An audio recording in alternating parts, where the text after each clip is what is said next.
All right.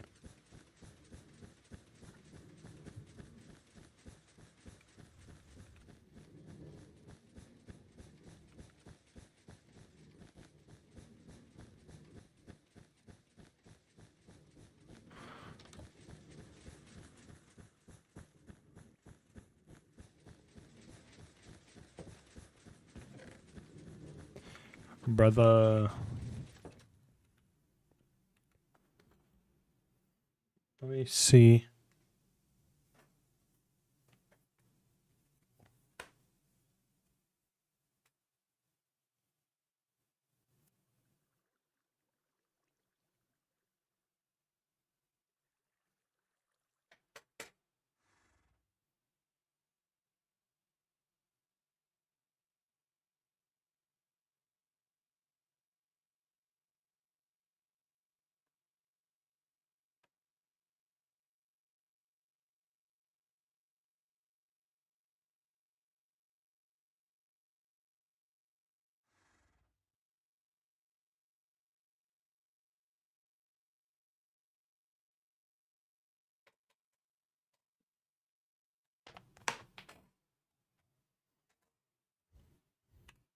All right, I need to announce my stream on here.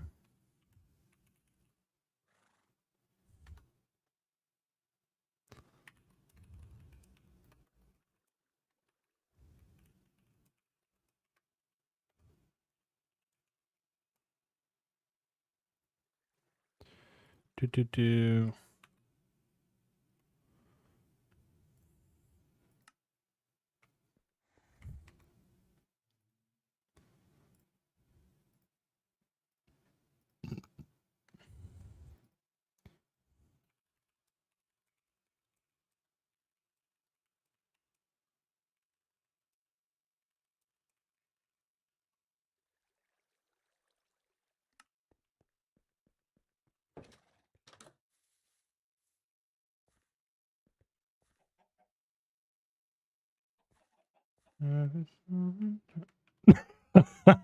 Who did that? Who did that? All right, which one of these fools wrote sex on the map? Oh, what's up, Ruth? That was a good time for you to join. This was not me. This was one of my friends. They wrote sex on the map. I don't know who it was. But when I find you, when I catch you.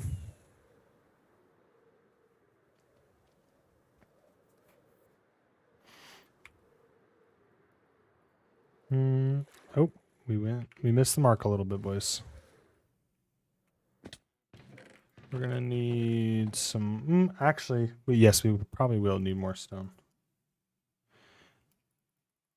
Also, what does the stream title say for you, Ruth? Because last time it didn't stick for Matt, but I'm wondering. And does it say I'm playing Minecraft?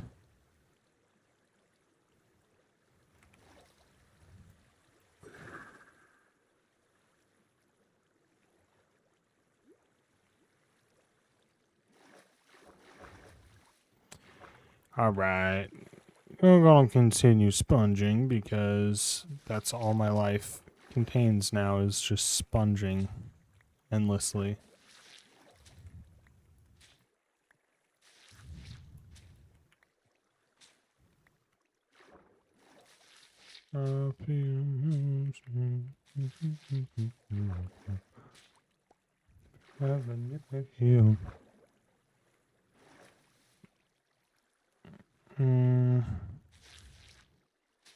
I should make a graphic for my stream that says like for my normal stream that kind of sits below my maybe in the bottom right of my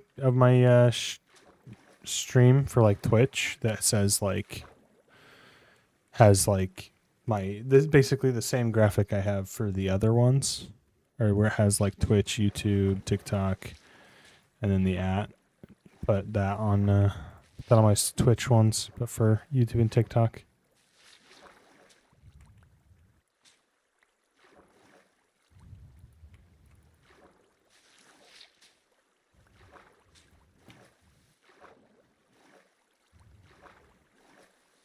No, I'm not saying you need to do that. I'm saying I should do that.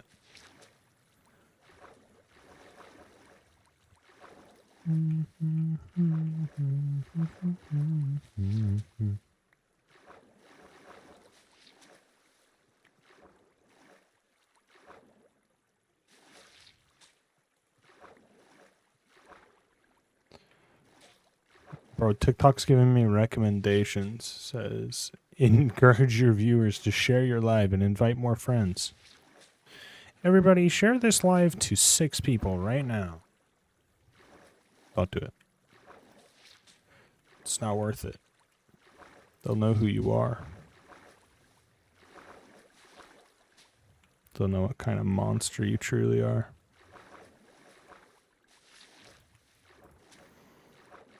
You're somebody who watches people play sponges on a wall forever. Did I pick? No, I did not pick that up. We've already lost a sponge today. And that's not good. No, you weren't supposed to share the live, Ruth. You weren't supposed to share the live. TikTok snitched on you.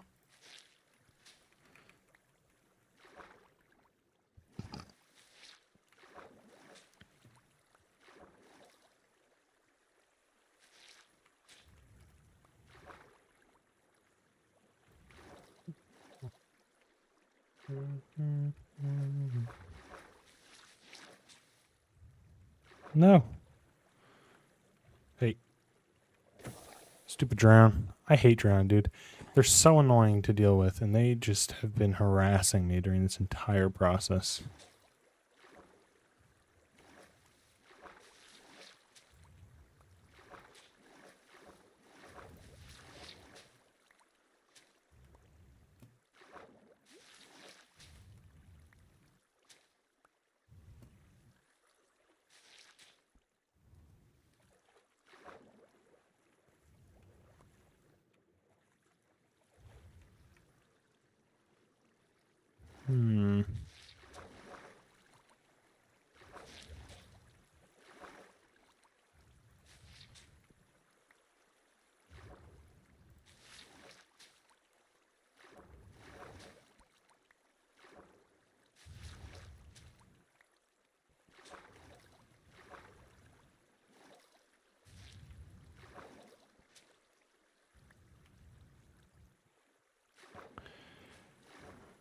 Bruh.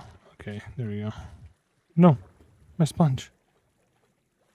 My precious sponge. My other sponge. And then there's still one more.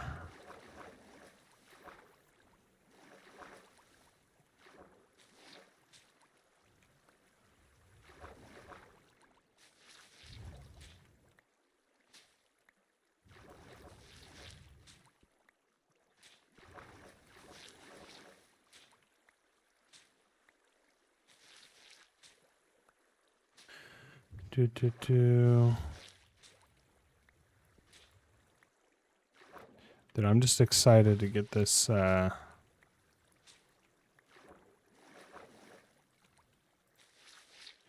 get this place finally sponged out so that I can start building.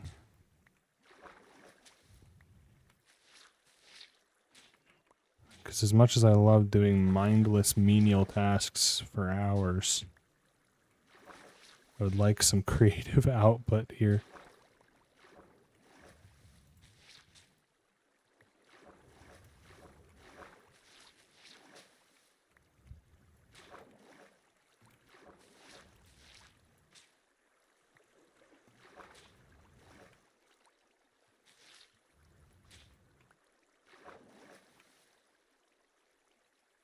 You're right, sorry chat, give me just a second.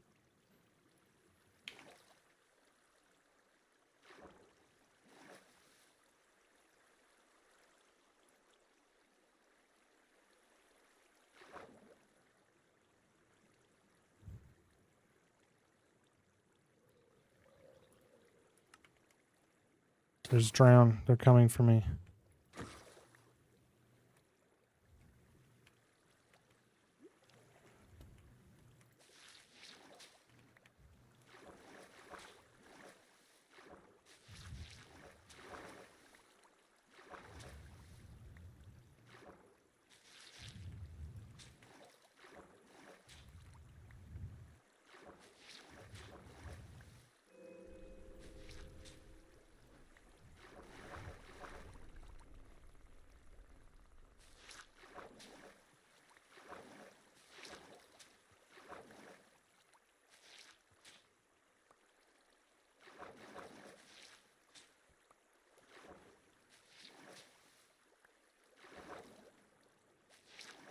Come on. Dude, I just want this to fall. I hate that it's like, just keeps having these stupid random source blocks, man. I wonder if it'd be easier to just come down here with a bunch of buckets. Just start bucketing.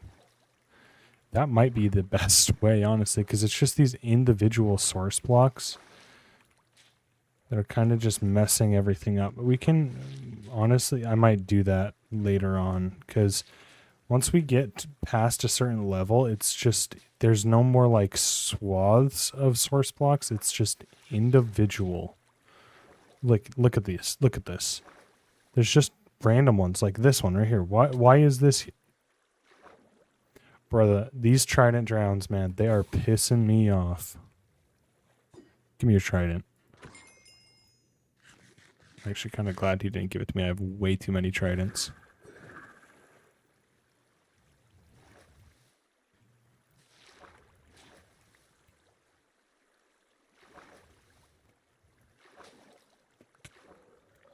Yo, chill, bro. What the hell? The sun down right fear moves me. Weenus, bro. How dare you make me say weenus?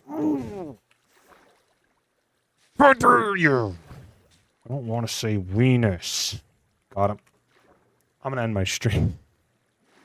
I am raging. Look at this, salmon. Look at how much... Oh, wait. Let me put on my elytra. Look at this dome. It is going. It's going.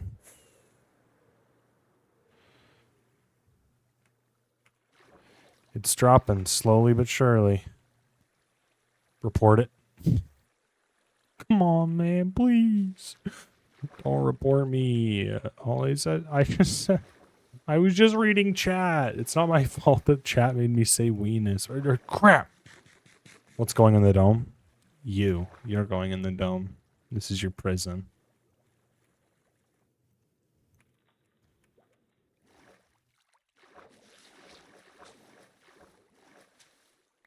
No, I'm thinking probably, honestly, my biggest or my leading idea right now is like an Atlantis style kind of city. You know, in its an Atlantis style city was once, under the water, kind of found, and then they built a dome around it. That's pretty cool, right? Build a dome around it. And revitalizing it. So I'll have like sections of the city that are still like run down and like covered in moss and everything, and then I'll have other parts of the city that are like pristine and like being refurbished, I guess. And I'll make those out of like I'll make those out of things like your shiny blocks, your quartz, your gold, some concrete, probably. That kind of vibe.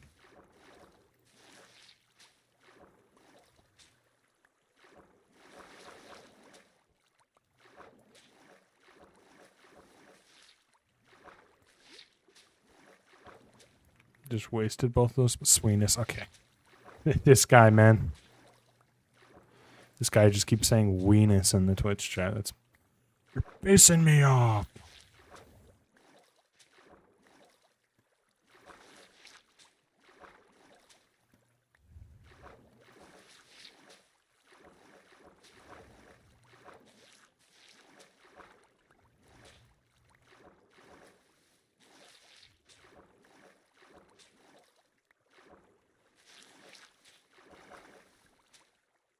I really want my channel points to do something.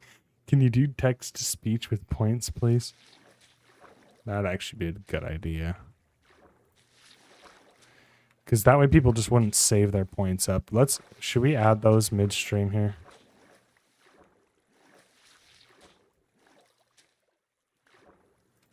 Let me finish this, No, my sponges. I won't abuse it, I swear. I'm not sure I trust you. If you say anything that can get me reported, you're banned. All right? You get all of your channel points revoked.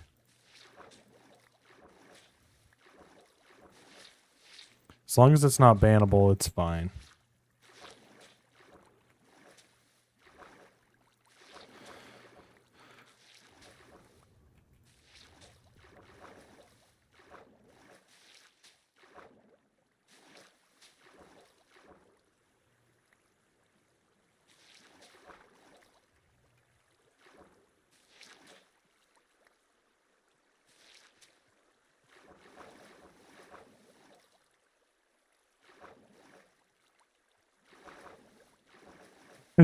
I can. Ammon, you can't use those in the normal text chat because people are gonna find out about it. You have to keep it a secret.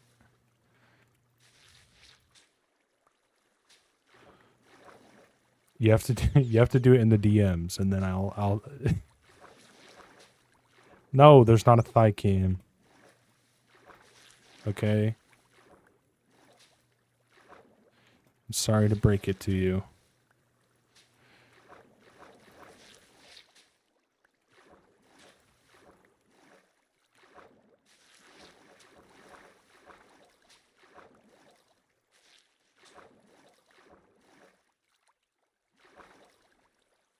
I'm gonna break my elytra. Need to go to the Guardian. Okay, at Pro Corcher thigh cam. No, that's not gonna work either. That's not a private DM. That you just put at Pro Corcher in front of it. That's hilarious. That was a DM? Oh, crap. Apparently my Twitch chat shows me DMs. Was not aware. That's my bad.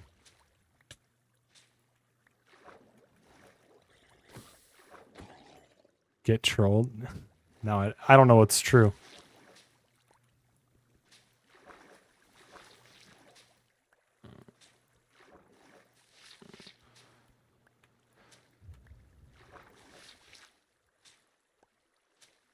Alright, here's what we're going to do. I'm going to finish up these sponges, then we're going to go put the sponges in the furnace. We're going to let chat stare at the picture of Chris's feet in Matt's sewer house. And then we're going to and then I'm going to put the TTS on for the channel points. There's just stupid drown with the trident.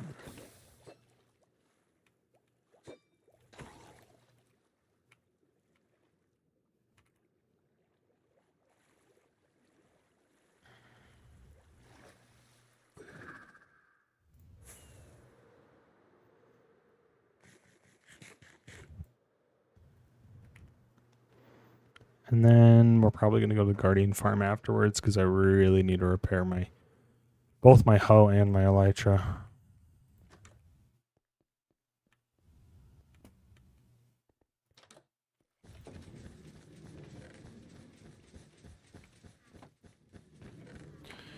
Okay. I'm mainly going over to the picture of Chris's feet, so A, you guys have something to look at, and B, I don't have to listen to the furnace going.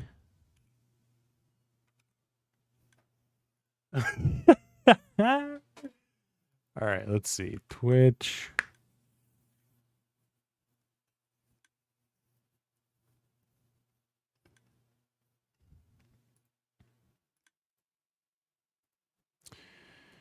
Okay, creator dashboard. I think this is where you do it. Let's see. Community? No. Streaming? No.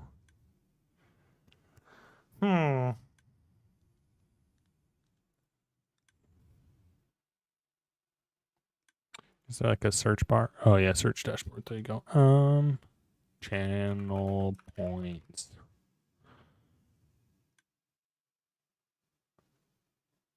Okay, I'm in a deadlock game. I'll be back. Okay, I'll get your channel points going.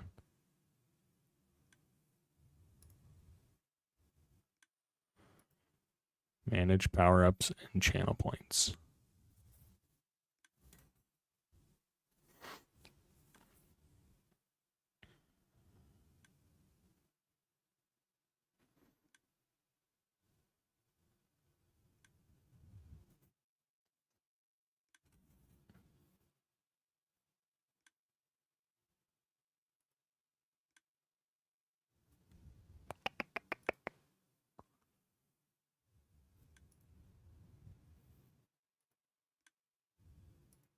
Brother, what is ticking right now?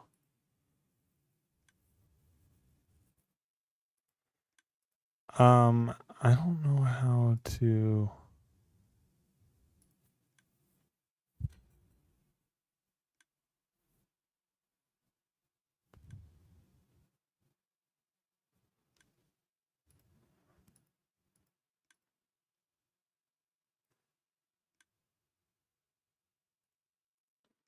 Add a custom reward.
Okay, this is what I want.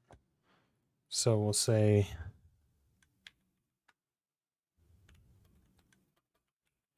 text to speech message.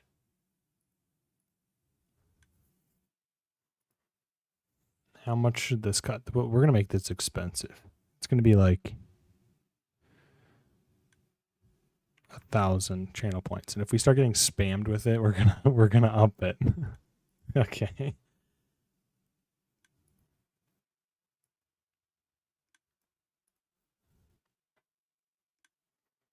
Do.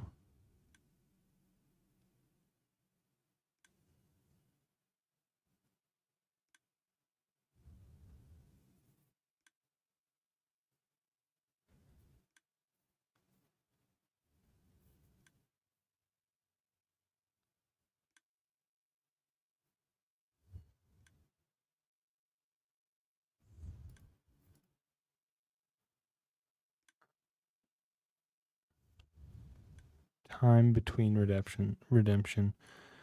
I'm gonna say there's a cooldown of 10 minutes between redemptions.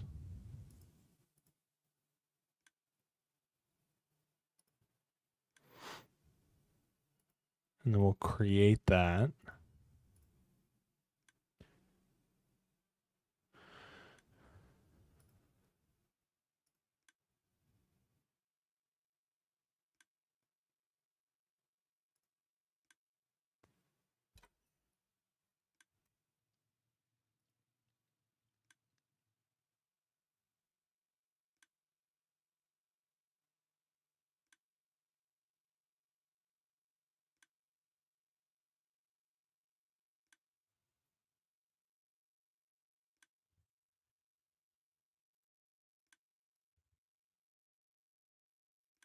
Log in with my Twitch.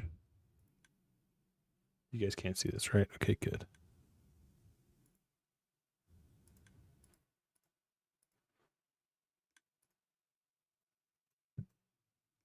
Navigate to my alerts. Click on channel points. Select add alert. This opens a drop-down menu with rewards types. Add alert, text to speech.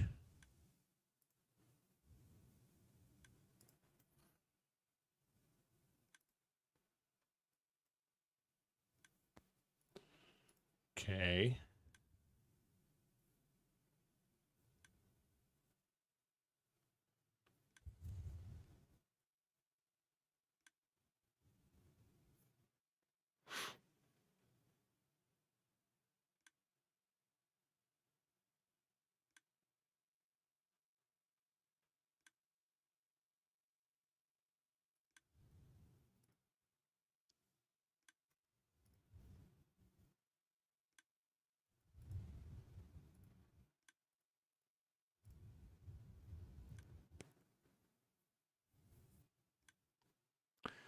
Oh, okay.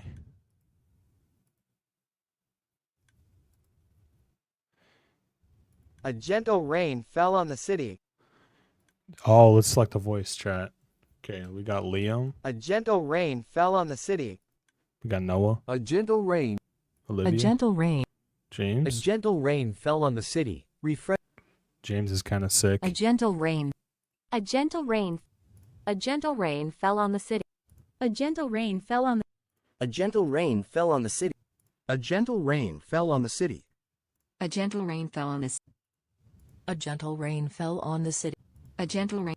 A gentle rain fell. A gentle rain. A gentle rain fell on the city. Wait, we can make him Australian.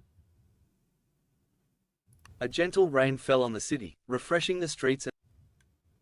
A gentle rain fell on the city, refreshing the streets. Make him British. En let regn faldt over byen og friskede gaderne og parkerne op. Yeah, I'm gonna make him British. A gentle rain fell on the city, A refreshing gentle the rain streets fell on and the city, parks. refreshing the streets and parks. We're using Jack, boys.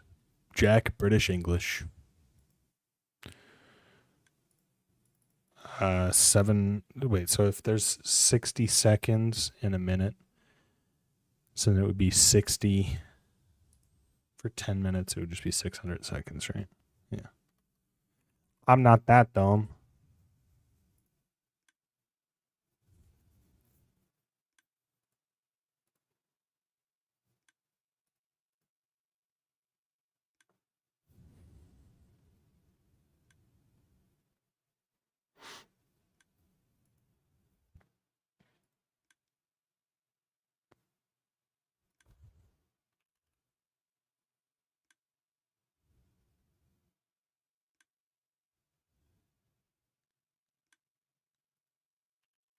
I want a silly fish gift, chat.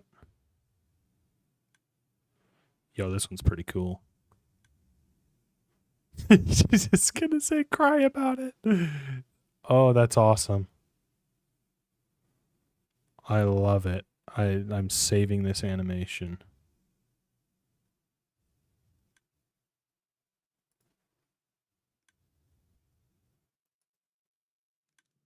Let's go. That is awesome. Huh. Okay, now how do I do it?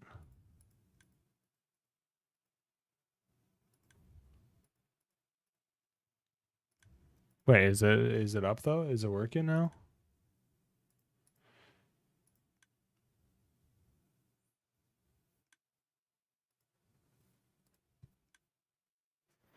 It's like if I go to here,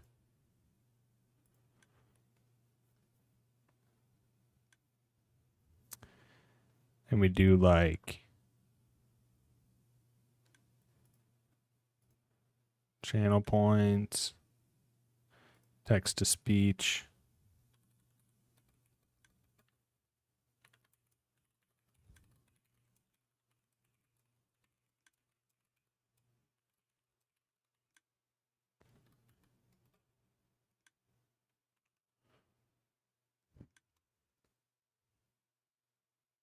Does it work?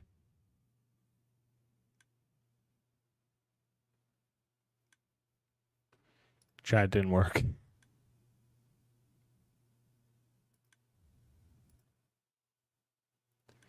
Chat, it did not work.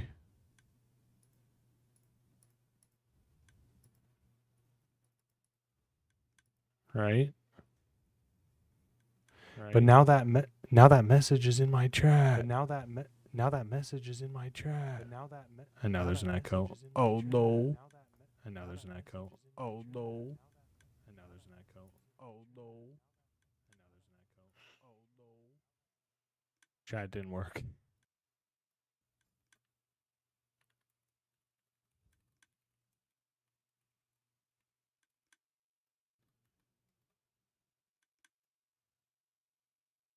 Does it work? Does it work?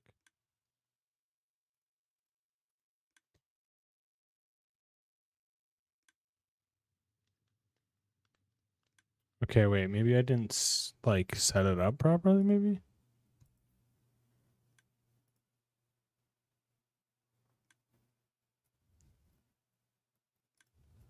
Oh wait, maybe. My alerts, channel points.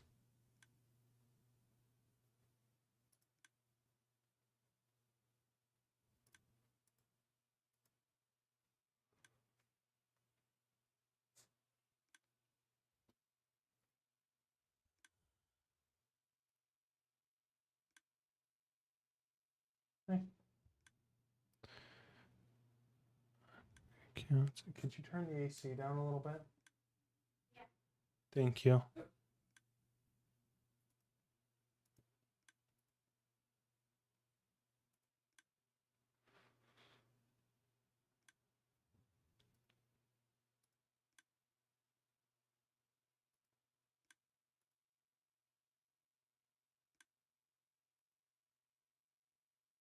I'm a silly little goose and I shart the bed every night 030. Well, that's just silly. Okay, but okay, it says my browser source was offline.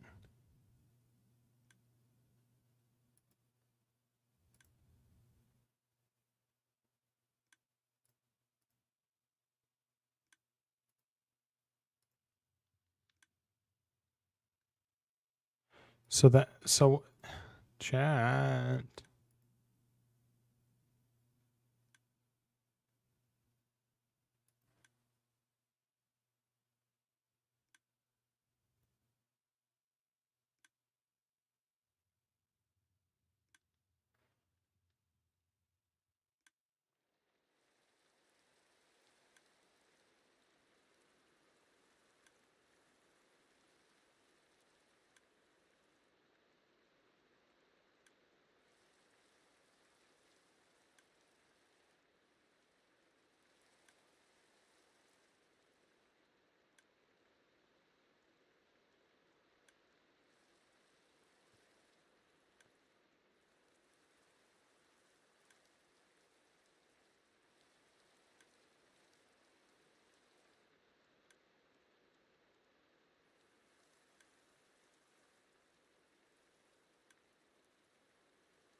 All right, chat. I'm figuring this out.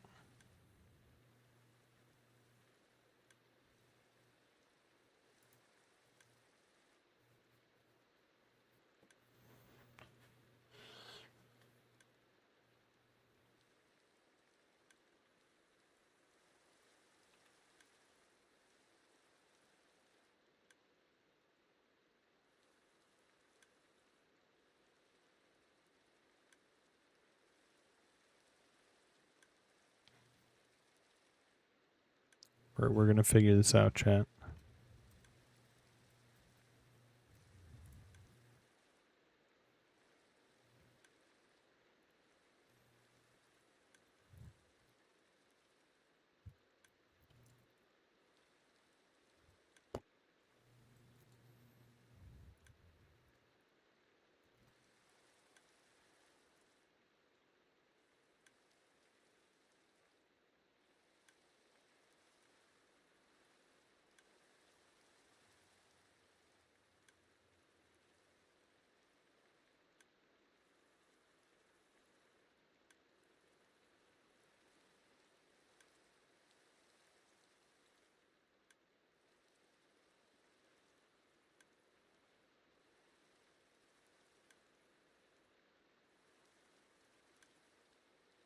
Uh,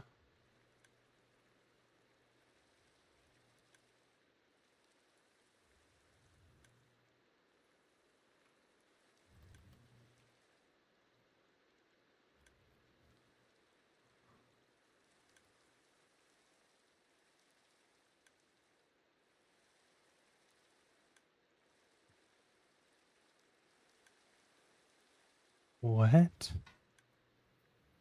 Chat, I'm not sure how to do this.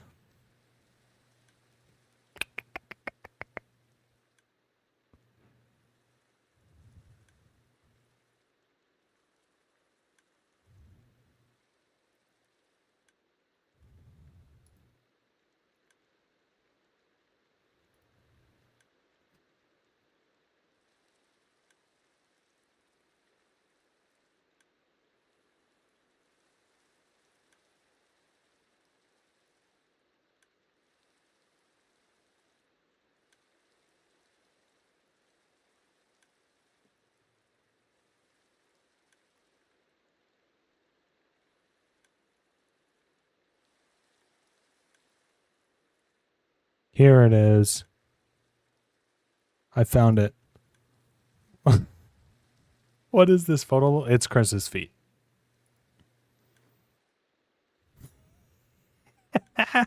New browser search feature uses.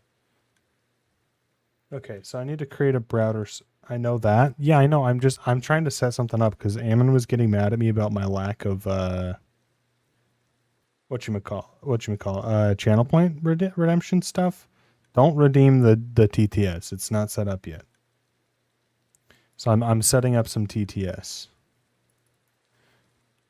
for channel point redemptions. Is 1,000 channel points not enough, or is it too much?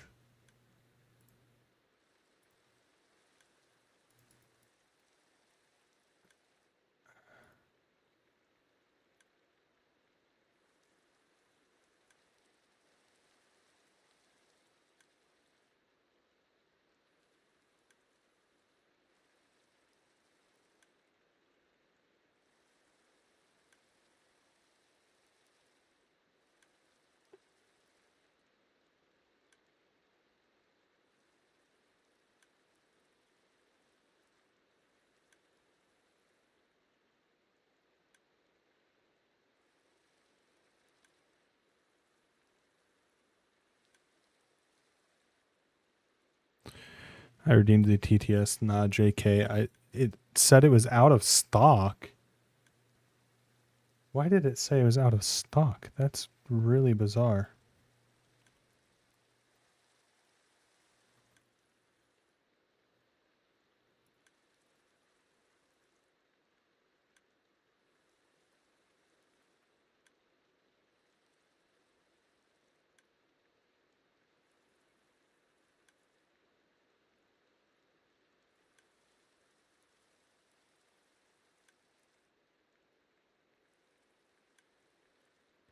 Wait, it said it was out of stock? That's really weird.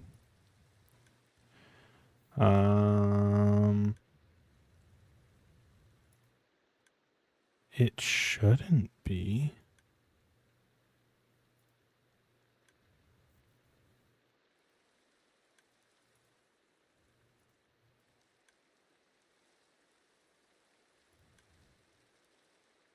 Wait, that's so bizarre.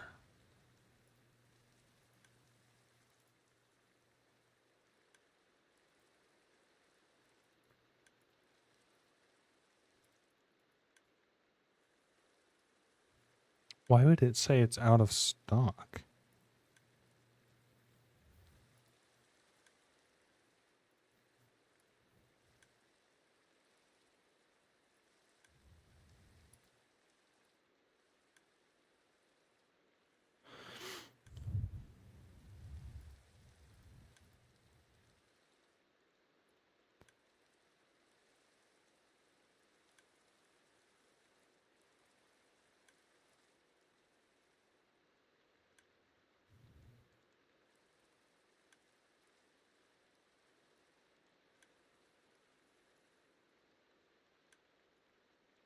Okay, it should be good now. Can you can you redeem it? Or is it still not letting you?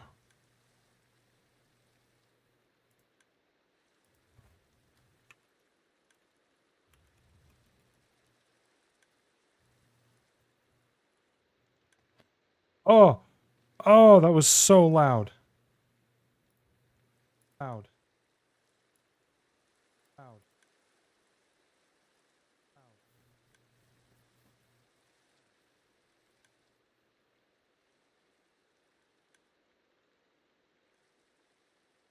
Okay, it should be good now. Can you redeem it?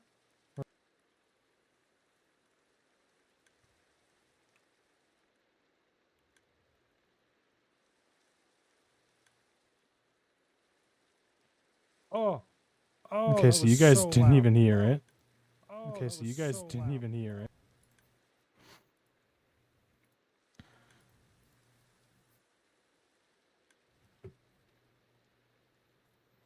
And that would probably be why. Let me do this.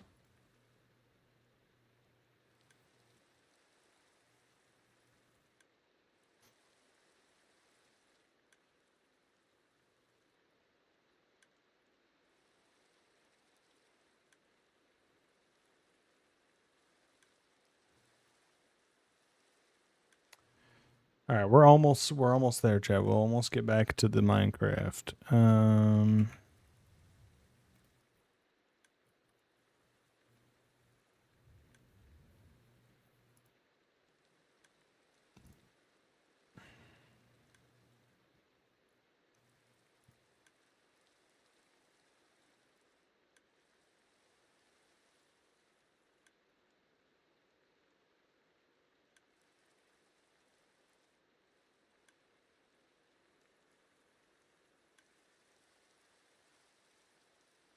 Okay. What about now? Is it still saying out of stock?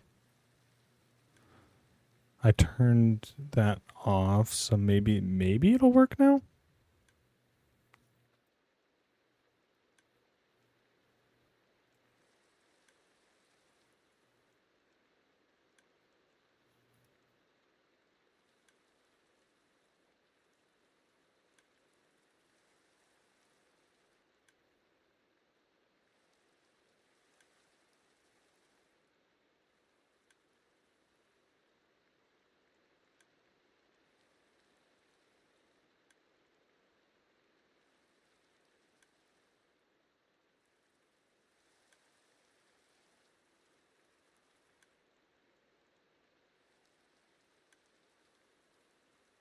Six, 7. Okay. Trevin, why do you know what 6-7 is? Trevin, you're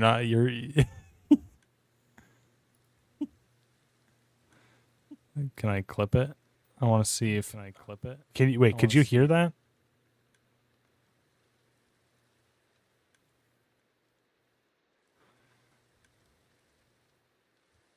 Yeah, you could. Okay, cool.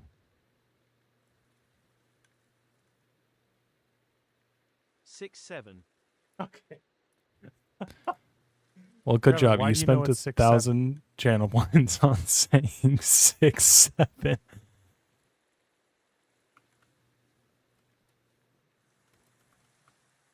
We actually need to go grab our sponges before we leave here. Ugh. I like it when it rains normally, but the rain is kind of annoying right now. Turn off the carpet duper. I don't really know what it is, just that it is a thing that is said incessantly. Yes, it is. It really doesn't mean much.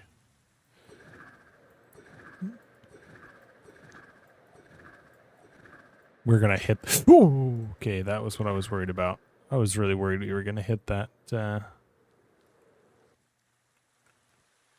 I didn't think it did. It literally is like... Apparently it comes from like a basketball player... Like he did like this thing. It was like 6-7. It comes from like a song that he like did that, and then it like makes like a. It's like the beginning of a montage clip thing. So it's like the basketball player was like 6-7, and then it like plays a song that says 6-7 in this song, and then it like has a bunch of his, like a montage of all of his clips and stuff. I think that that's how it goes, and so now people use it to be like, look, I'm about to do something cool, or like use it as a thing to like bait out people to make clips about them. It was my understanding it was just a bit brain rot nonsense earworm thing. Yeah, so that's where it started, and yeah, now people just say it as they just say it to everything. You know, just like, you know, your skibbity or whatever.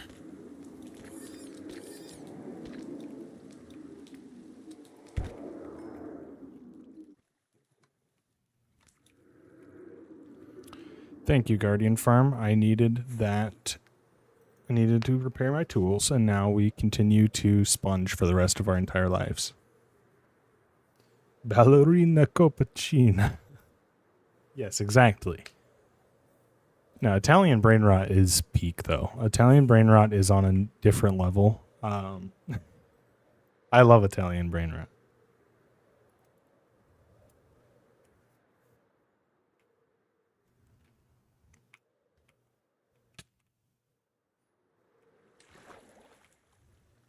You take off our elytra, otherwise it's gonna break. Nope, wrong way.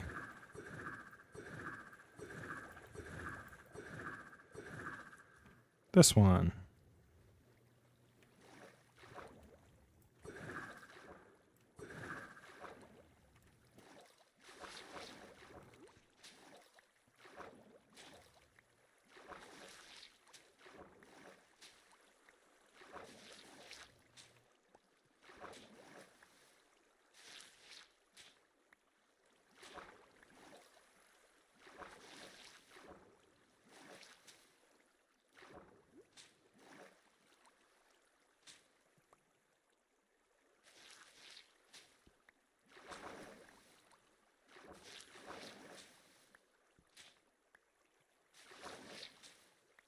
Alrighty. Tralalero tralala. Goodness. It's just Italian brain rot now.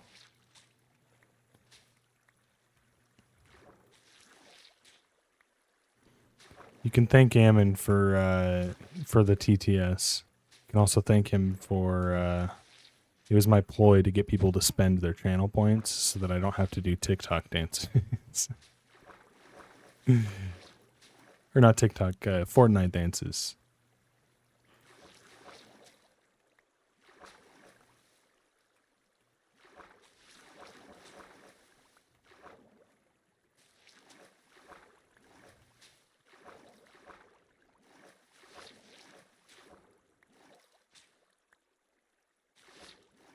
No.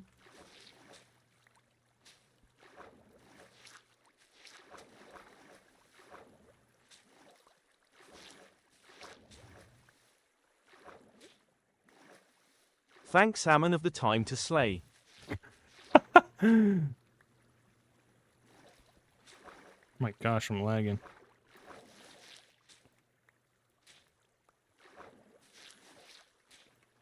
I need to see if I can download the TikTok lives from the TikTok studio to edit them into clips after the fact, because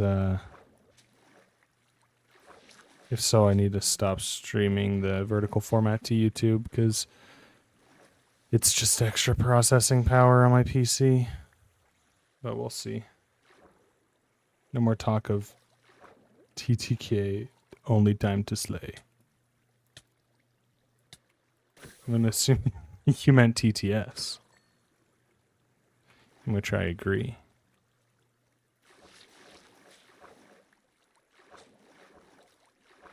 No? No more talk of TTK. What is TTK? It sounds familiar, but I just assumed it was a typo. Time to kill? Is that what that is? Time to kill. Okay, yeah.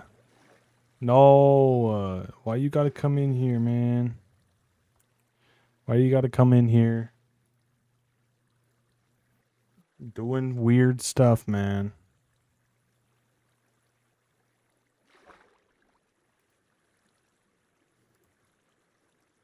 Because now I gotta go up and ban you. If it's even a real person, it's probably a bot. I didn't have my thing up, so now I have to pull it up so that I can go in here, and then I can go in here, and then I can ban you.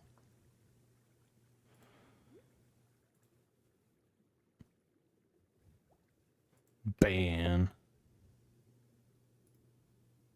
Yeah, people don't talk about TTK as a metric of how hardcore a shooter is.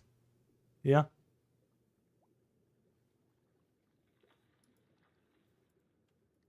That makes sense.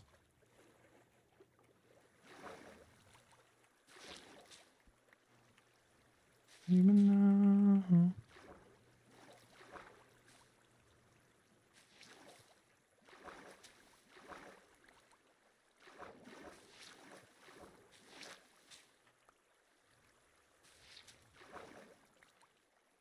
Okay.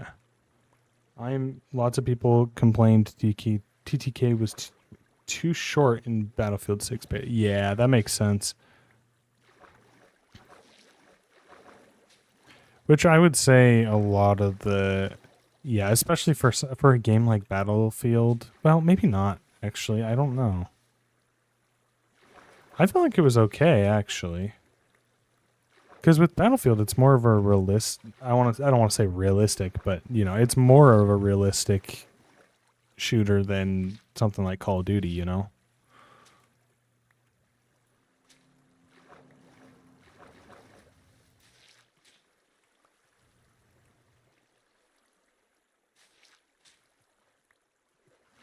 I love the TTK where it was at. Yeah, that's kind of what I was thinking. Because I'm like, because at first I was like, oh, I can see that, but then I was like, at the same time, with how Battlefield plays, I feel like with a higher TTK, it would kind of pull you out of that immersion and realism, where it's like, yeah, you can eat a few shots, but you really are not, you know, you're gonna need some sort of healing or lots of time to heal up before you can get back in the fight after a few bullets, you know.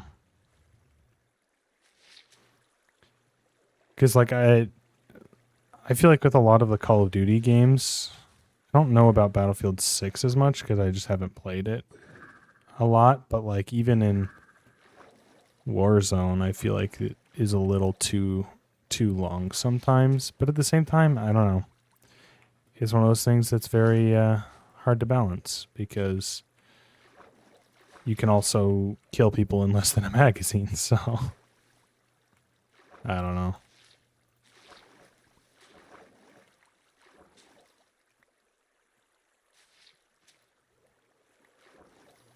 It was mostly COD Sweat's mad that if they started getting shot from behind, they didn't have time to movement demon and spin around and kill their attacker. Yeah, that's fair.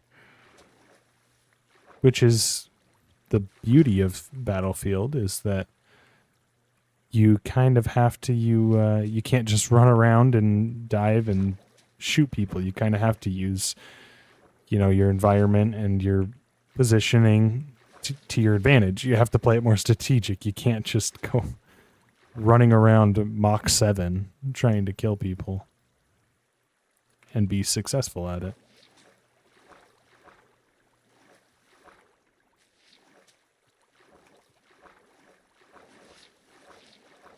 That's why the Call of Duty and Battlefield are different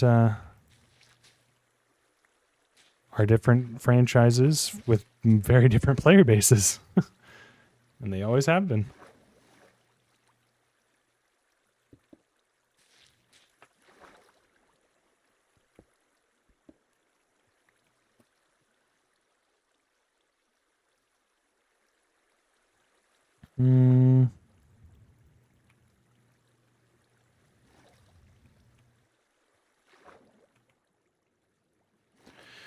Man, this dome, man, it is taking a long time.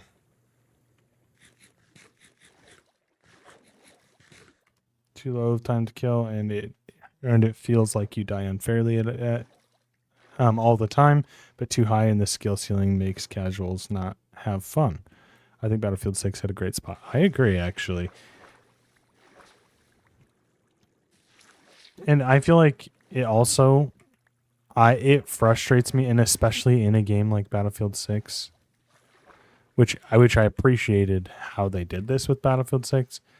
It frustrates me when games make sniper headshots not a one-shot kill. If I'm shooting somebody in the head with a sniper and they don't die in one shot, yeah, it's very frustrating.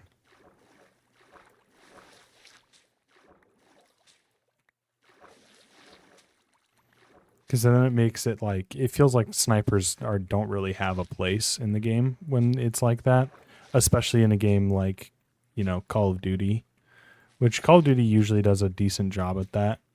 But there has been there's certain snipers in like Warzone right now that don't have a one-shot headshot, which is so annoying.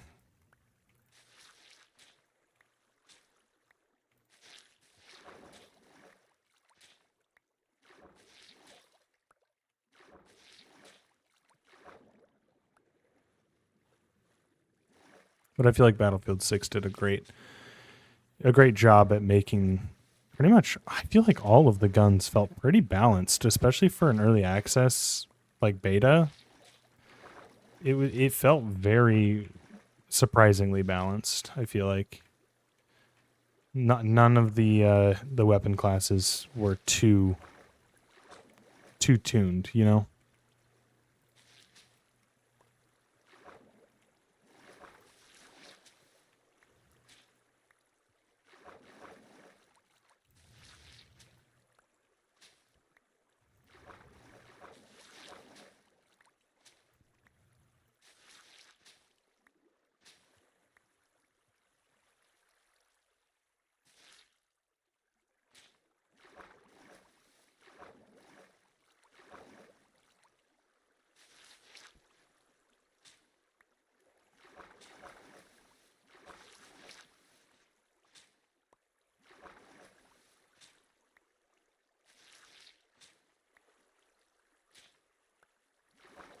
Shotgun was a bit OP, but needed the range tweaked, really.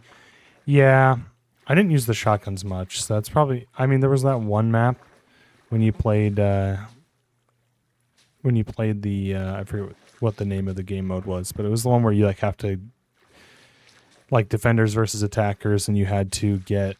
when as attackers, when you claim a spot, then it moves up to the next one, and then you...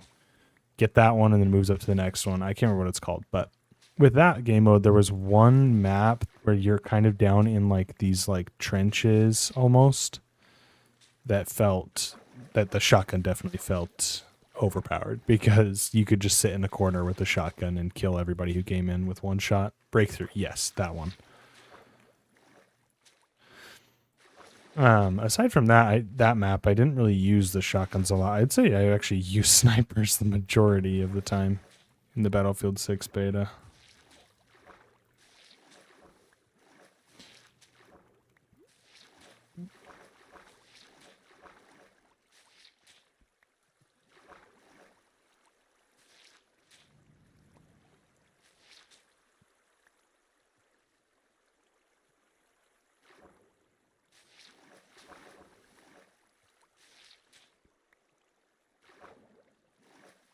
Yeah, I just didn't like using shotguns that much, but when I did, it was pretty ridiculous when I could one shot from a good 25 feet away.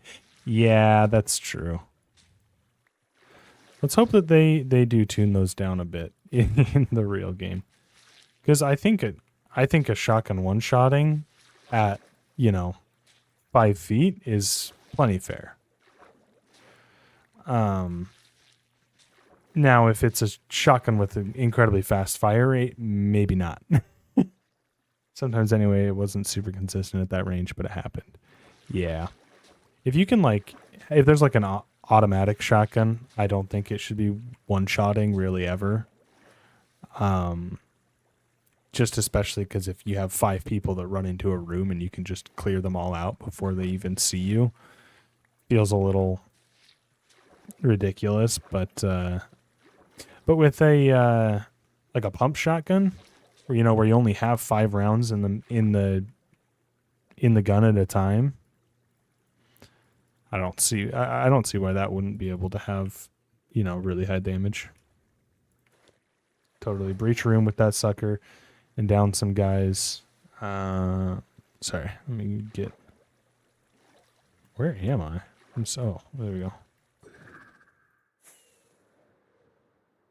Breach a room with that sucker and down some guys. If you are out in the street or in a field, you should feel like that thing's useless. Yes, exactly.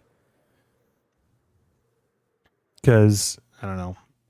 It's just a little, and to be fair, I don't like it when any game's shotguns are too overtuned. Like, you know what I mean. I feel like that was a big, whoops. I feel like that was a big problem in the finals for a long time, was that the shotguns were really overpowered.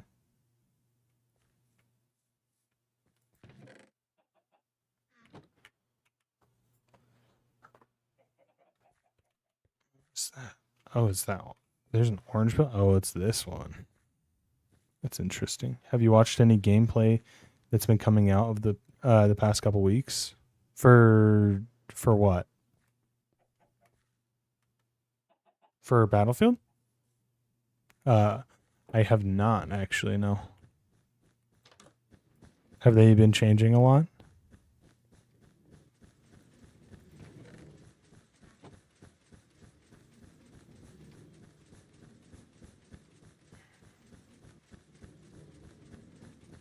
Well, we should turn on some Minecraft music.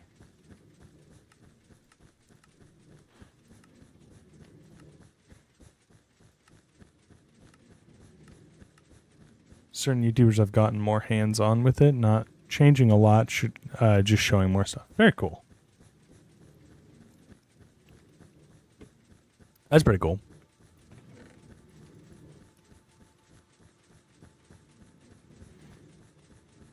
I kind of like that they're not really restricting YouTubers. Now that the beta has gone through, I kind of like that they're letting them show what progress is happening. Because I feel like a lot of the time before full releases, you have games that are kind of restricted through NDAs, and you're not really allowed to share anything. Which obviously in the early stages I think that is a smart move, but at this point, it would be almost ridiculous to have them restricted. So I appreciate that they're allowing them to post more.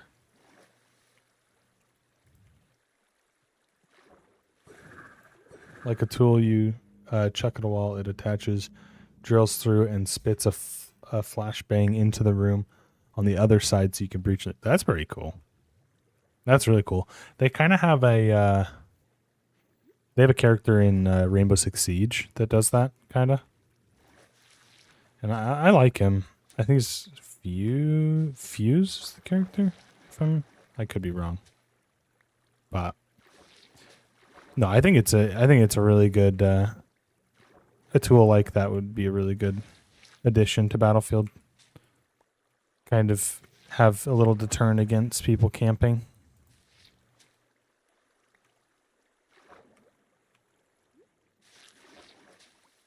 Or even for some of the maps that have like domination points or whatever they're called, capture points inside of buildings, that would be a cool way to do it. It's a little more timed than just a normal flashbang.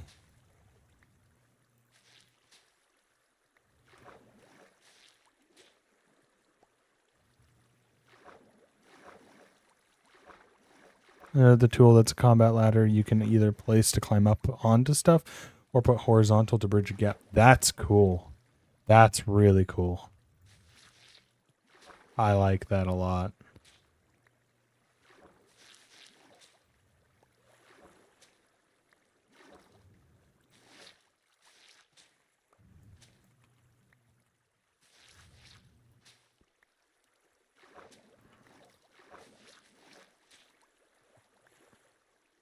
No, that's a really cool concept. Because honestly, with the destruction, it kind of fits perfectly into it, because that was one of my biggest things.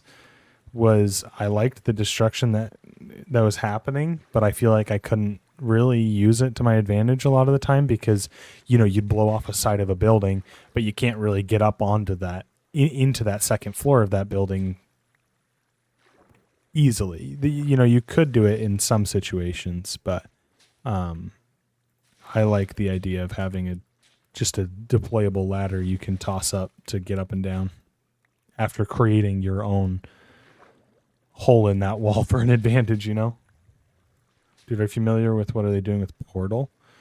No, actually. I saw some stuff a while ago with them like revamping the graphics, or rebuilding it in Unreal Engine or something like that, but I don't know if that's what you're talking about, because I didn't know if that was something they were doing or something that like modders were doing.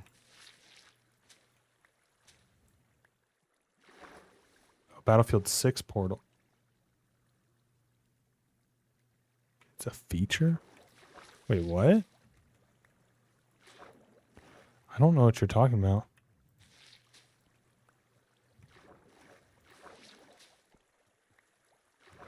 I have not heard about a Portal. All right.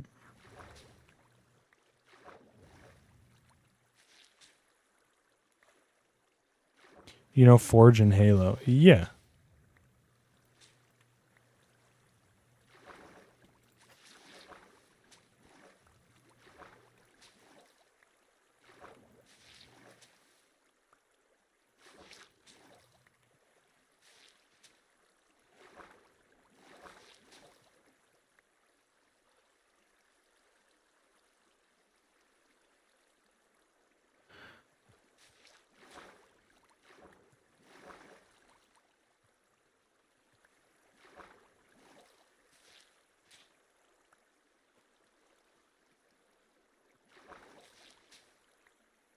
Basically something like that had a baby with Gary's mod or something. What the heck?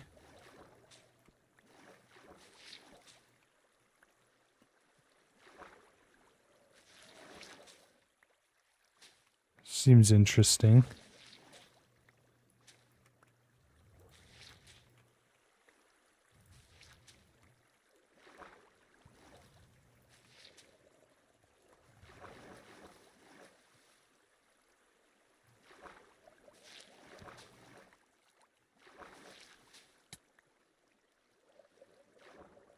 I'd be curious to see if I'm thinking of this correctly, I feel like that does not fit as well inside of a Battlefield game as something like Halo, but I could be completely wrong or just completely mispicturing what's actually happening.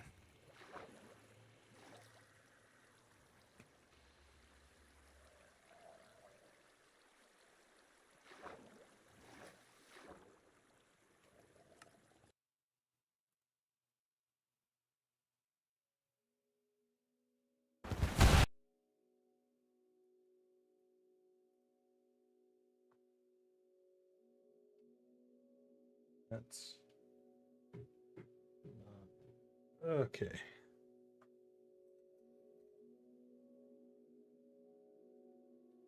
Display capture.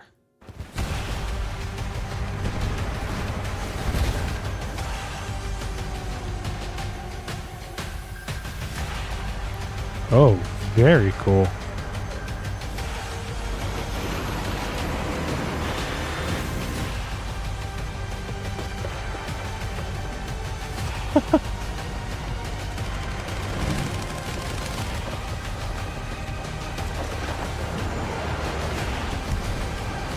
What the heck? Wait, so that we'll be able to create like just straight up. No, that's sick. We'll be able to create just like maps that are playable. And so you could totally have like a custom like crazy map edition game type editor deal. Create super custom experiences. Every creator can also have their own dedicated server to run on. That's so cool, because it's like yeah, now that I think about it more, I'm like having like a dedicated thing that you can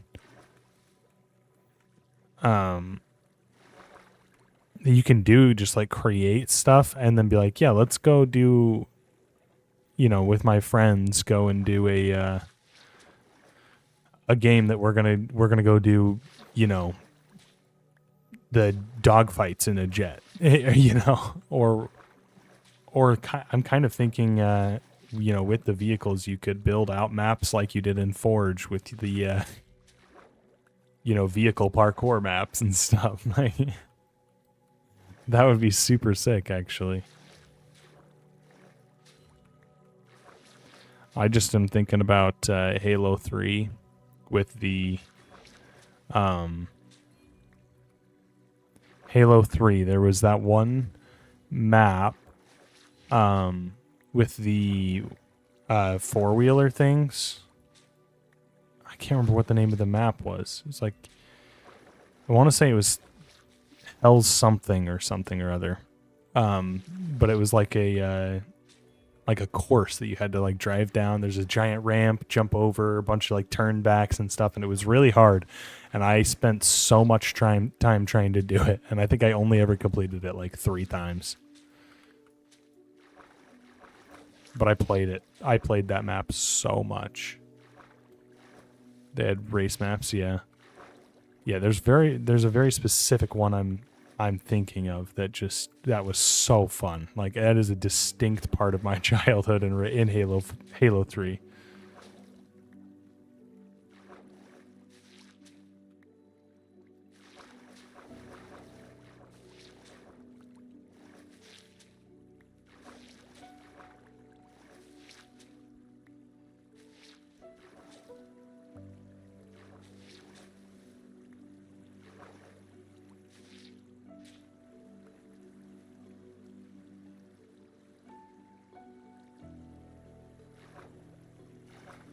Looks like you can scale and place assets too, so theoretically you could create rat maps like Counter-Strike. Yo, I hope that you can create some, that would be so sick.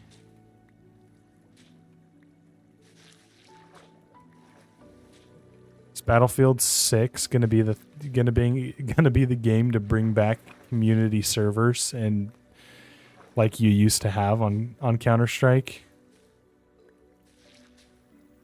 Because I know they were kind of phased out by the time that I got into Counter-Strike. Because I didn't really start playing Counter-Strike pretty heavily until CSGO. Also can place AI soldiers and customize how they behave so you can create horde modes and stuff. That is so sick.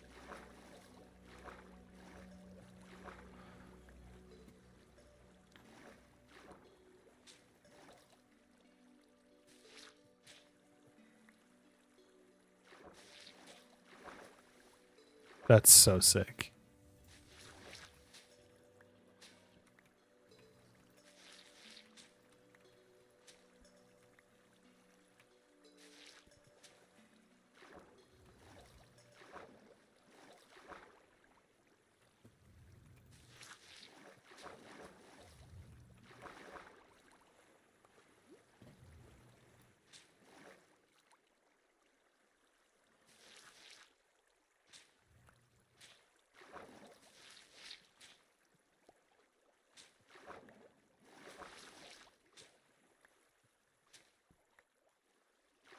Seems like that's what they want. Yeah, the fact that they let each person have one dedicated server for free, from my understanding, which means they're really trying to foster that side, which is so cool.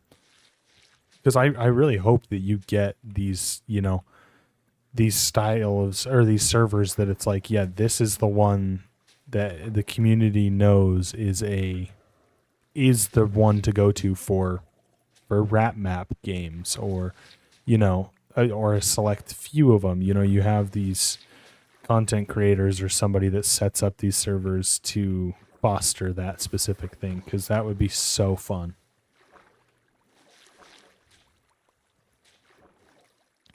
I guess you wouldn't even have to do that. You could just have anybody could set it up and run it. The biggest problem is that if you don't have people playing it, you know. But if they do it right, I think that this could be super freaking cool.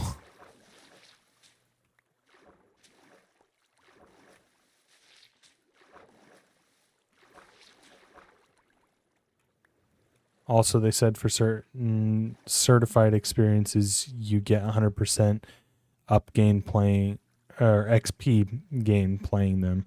For everything else, you get XP gain based on the time you play them. Very cool. That's cool.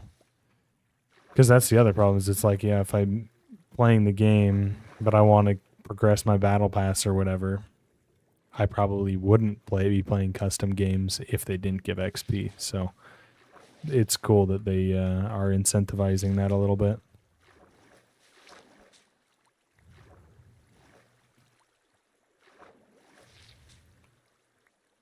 Or not necessarily incentivizing it, but making it so that you're not incentivized to not play them, you know.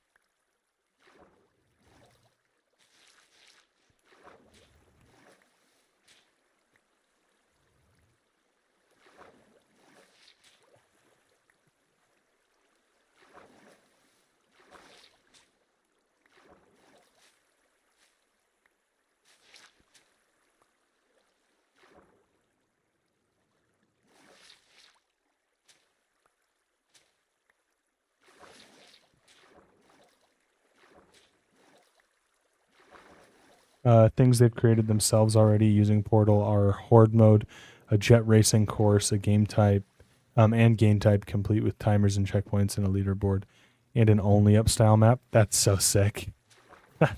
That's awesome.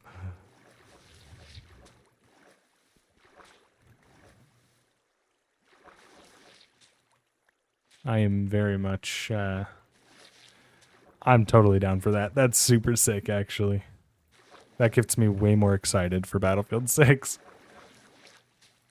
And if it's not on Game Pass, I will 100% be buying it, probably. You know, like...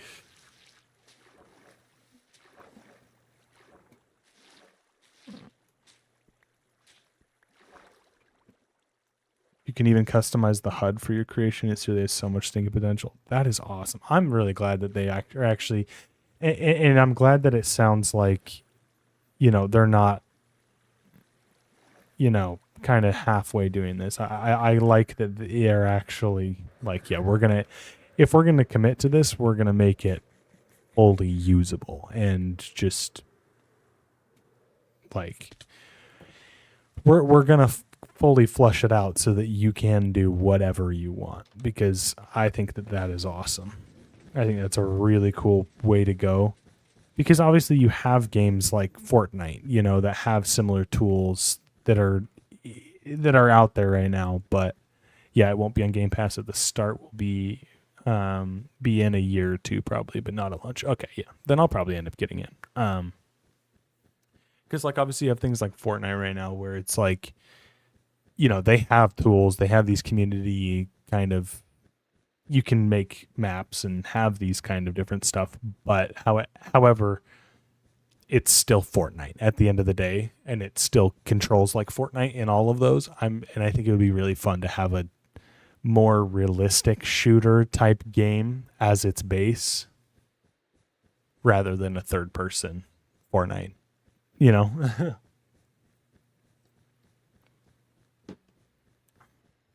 I don't know. That's really cool. I'm really excited for it now. I mean, I've been excited for it without this too, but I've kind of been, you know, am I going to buy it at launch? Am I not? You know, kind of back and forth, but no, yeah, that's really cool. Yep, it uses an open source editing tool too, so it's pretty open-ended. I think it's focused more towards people that put in effort, less for people casually tinkering around, which is okay. I'm actually fine with that.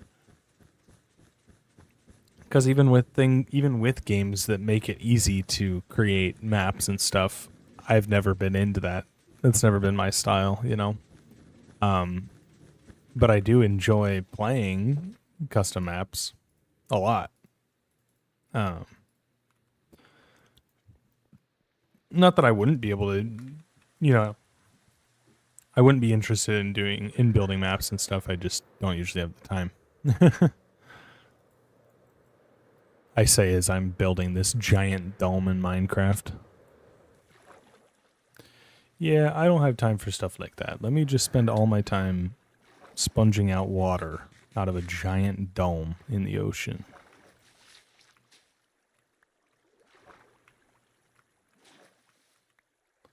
Totally like an authorized modding environment more than Forge was. Yeah. No, that's really cool.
I'm just imagining you finishing this dome and accidentally pickaxing the wrong spot and refilling the whole thing.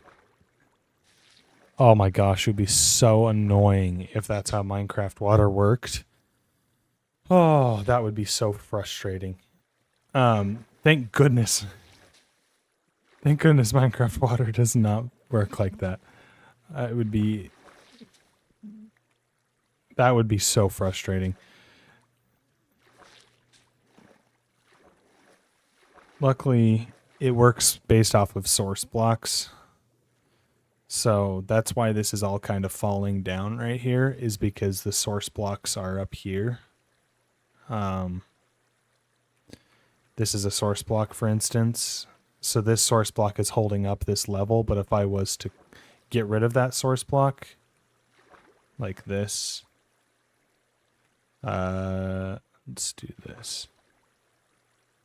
Or I'll find another one that's closer to a wall. So if I was to get rid of this source block, it gets rid of a bunch of the area around it, right? And it won't refill in that area because there's not a source block. But yeah, so if I did pickaxe this, it would put a stream of water in, but luckily it wouldn't just fill up. That would be a nightmare if it did. Man, I'm starting to lag. There's a lot of moving textures here with this water. So that's why I built it down with these separation walls, is so that I can isolate the source blocks and they don't just refill each other in as I'm placing down sponges. That's what the stone walls do. But then, because I'll show you here in just a second.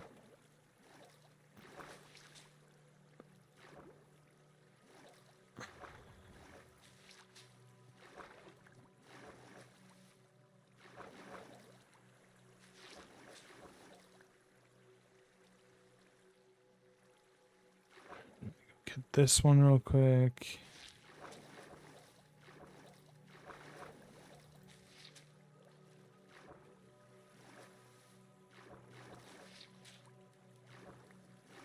Okay, that's good enough.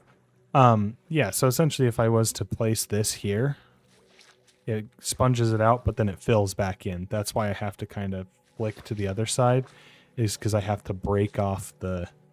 It has to have two sides that are of source blocks that are flowing into it to refill it. So if I place them down quick enough, then it blocks it out and creates that barrier. And so that's why I have the stone walls, is to separate the source blocks from each other so that I can properly sponge it out.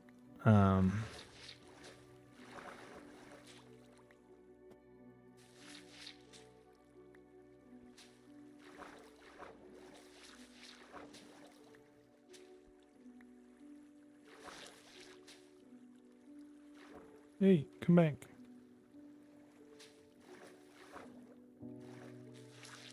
No, Minecraft is super bizarre in the amount of in just in how in depth it is.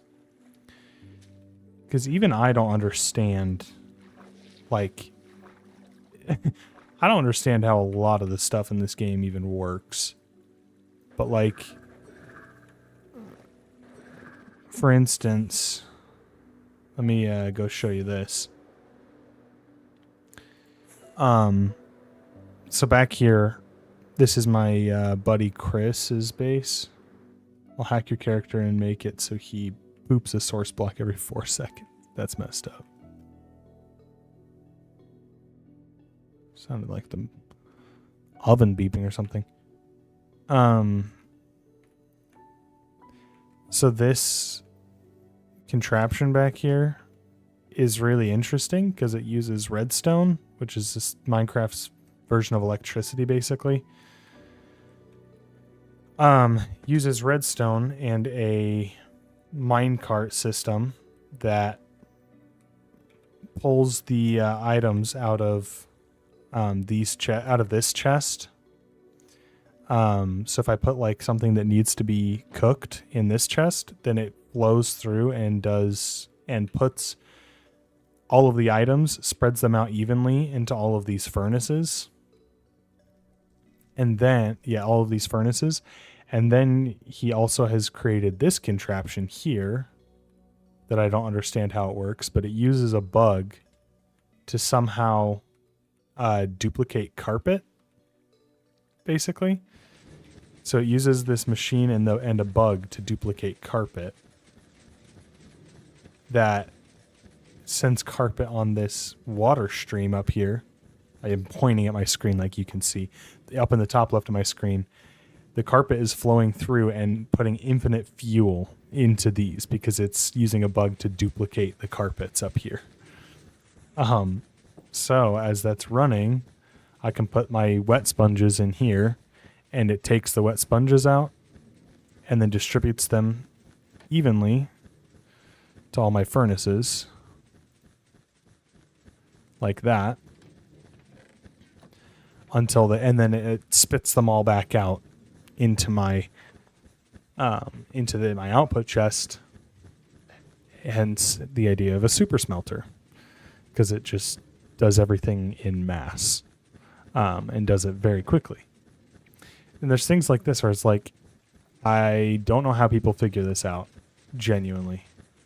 Like, he used a design from a YouTube video that he saw, but and then you just flick that off and then you're good to go. And then stuff like that, and then you also have stuff like I'll go show you this over here. There's a mechanic of in this game. So when you have villagers, in a Minecraft village, you have enough villagers, and if they get scared, meaning there's a zombie in their direct vicinity that's threatening them, they will spawn an iron golem to protect them. It'll only spawn one iron golem per village, though. And so this here is an iron golem farm that basically so this one works with a pillager instead of a zombie. There's a pillager here that is scaring these villagers. So you got 3 villagers in each of these. So these all technically are their own individual villages.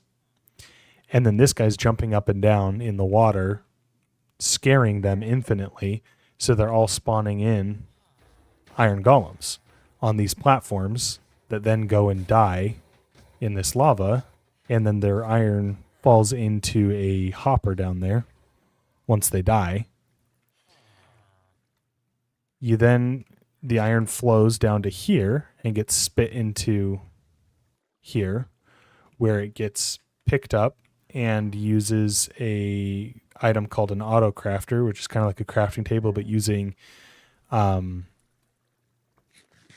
redstone and recipes. You can say basically input whatever is inputting here. So it's a iron ingot in this sense.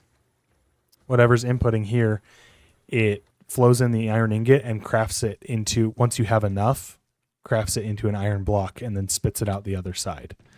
And so then you can have an infinite iron farm of iron blocks where these are all iron blocks. So I just never have to mine an iron block ever again, because it's just, and each of these blocks you can craft into individual or 9 iron ingots. So it's like just ridiculous how crazy it is with that. And then over here we've got this. So they've got a guardian farm. Guardians are a mob in Minecraft. We've built out, or my buddies have built out this thing. Basically, the guardians spawn on this platform and then go through these. They jump around and go through these nether portals. They send them to an isolated spot in the nether. Then they then get teleported back from the nether up to this portal and fall through this chute into here. And because they're getting teleported away from this water monument, which the water monuments are the only places that guardians can spawn. And so since they're getting teleported away from here, it thinks, oh, there's no more guardians. I'm going to spawn a bunch more. And so it makes it super efficient because it thinks that there's none there. So then it sends them all up here, in which case you come up here and just kill them. Because I went back down there, it's going to take a second to refresh, but you kill them for infinite XP, which I have mending on all my armor pieces, which makes them the XP. As I take XP in, it heals my items, basically. So I can hold my items and kill these guys, and it fixes all my tools and my armor. As well as it's just an incredible XP source when I'm not healing stuff. But it just uses these weird mechanics to just funnel a ton of mobs through. And there's stuff like this in Minecraft that's just absolutely crazy in depth that I could never even... I actually do want that stone. Sorry, game. That I could never even think about. Like, I could never even hypothesize, developing these things. I don't understand. There's so many just crazy things.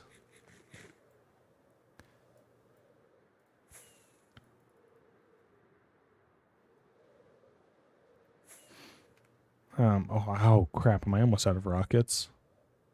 That's not good. The creeper farm is up at the, up near the guardian farm, so I should have gotten more while I was up there. Crap. Yeah, I'm out. I'm gonna have to take the nether portal. Have you heard of ever heard of the game of life? I don't think so. I mean, aside from the board game, no.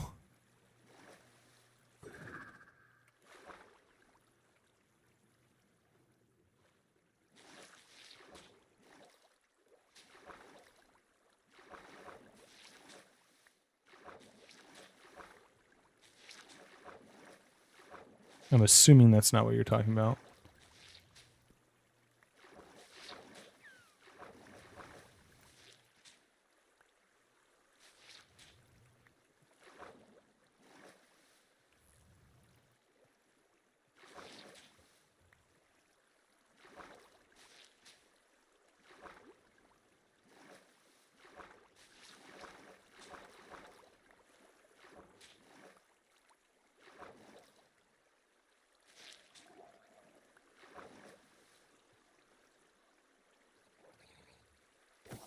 John Conway's Game of Life.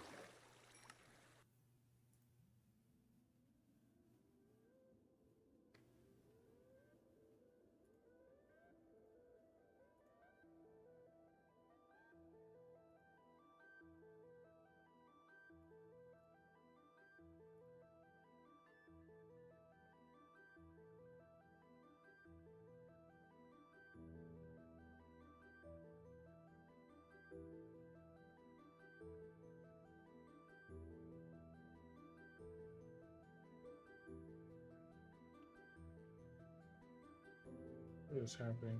Sorry, give me just a second. Yeah, sorry, I haven't done anything yet. I'm trying to add a thing to my TikTok stream because I realize I don't have a window capture on here.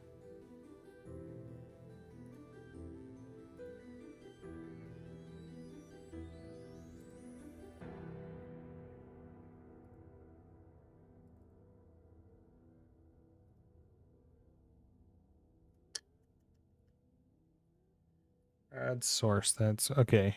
And then it's a screen. Display capture, not screen capture. That's why I couldn't find it.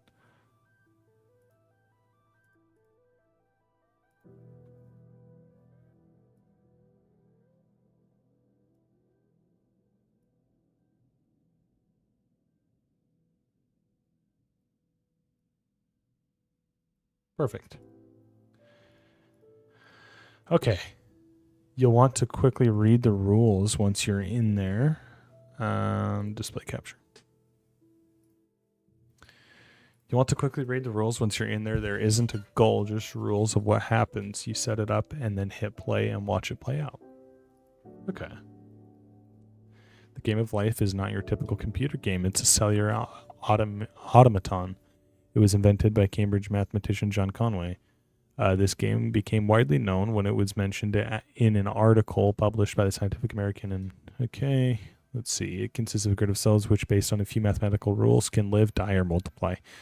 Depending on the initial conditions, the cells form various patterns throughout the course of the game.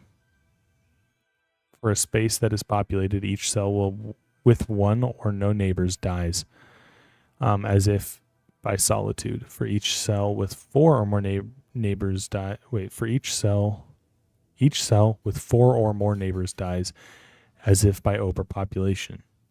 Each cell with two or three neighbors survives. For a space that is empty or unpopulated, each cell with three neighbors becomes populated.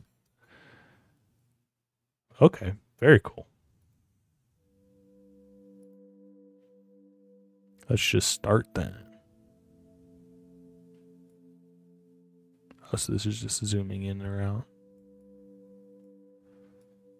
This speeds it up. Oh, it's moving. Where's it going? What does the next do? Do you only interact with it before you hit? Oh. Oh. I see. So then it just dies instantly if I do that, right? So what if I just... You're right. Oh, crap.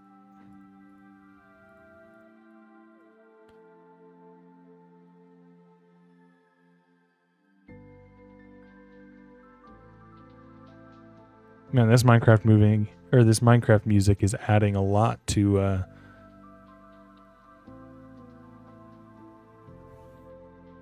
this situation.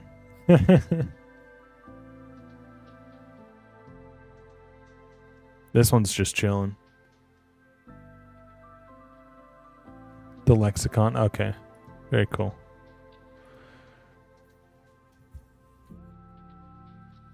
It's compiled. Yep, that one's stable. Very cool.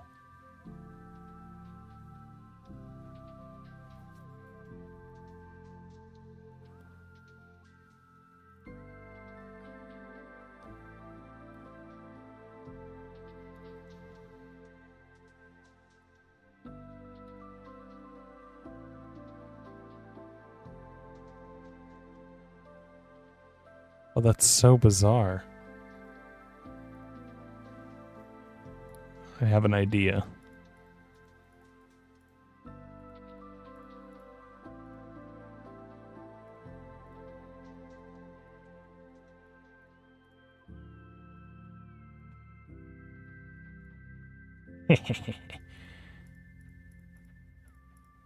We're going to see how well poop survives.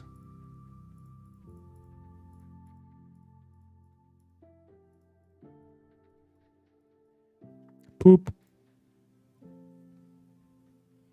Poop is thriving, bro. It's kind of beautiful in a way. Oh. Wait. That one poop colony, it messed up the other ones. But now it made 2 more colonies.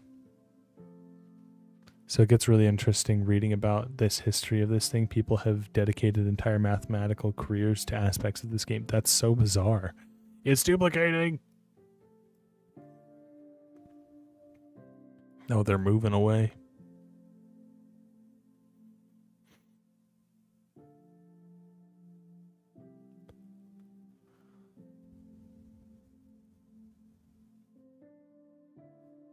And to think this all came from poop.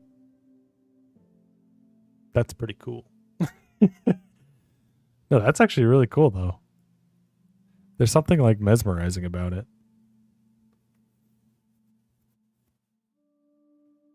Look at this one. That's crazy looking. It's flip-flopping.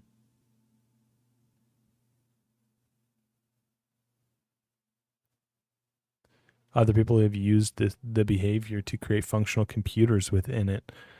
Like they use little movers and logic gates and get things to make a real computer. That's insane.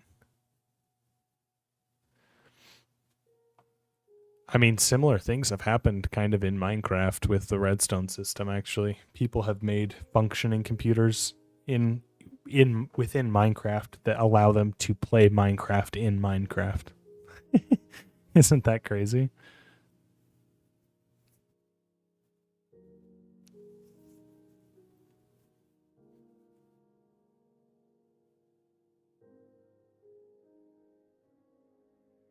This one's cruising. Funny you mentioned that. Uh-oh.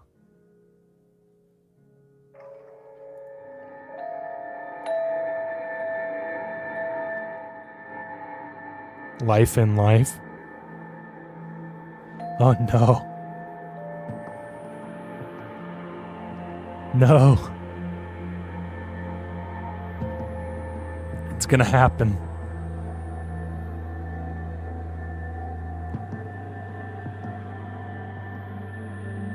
This is really weird to look at.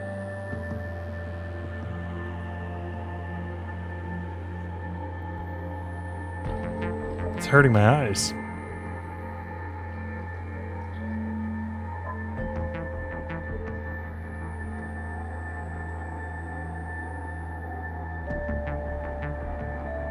No way.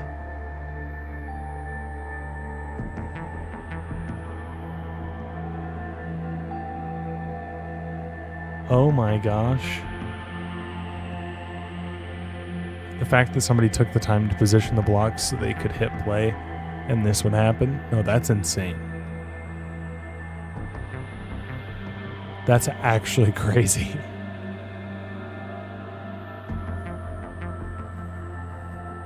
That is insane. I want to see...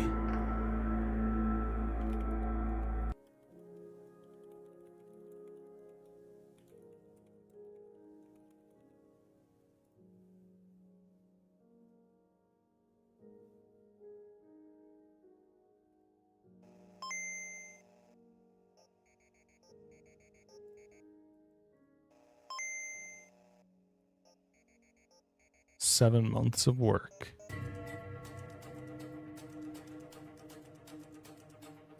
So this guy basically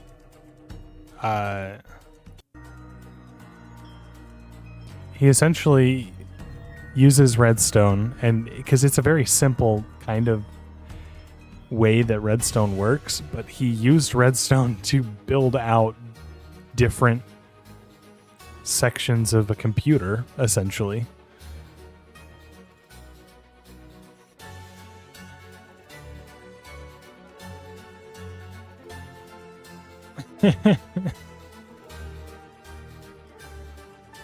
And then uses those are just lights that are on or off, each of these little lights that are redstone powered.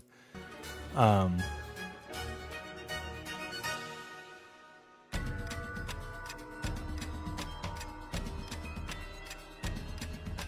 because redstone is pretty binary in the way it works. It's not super,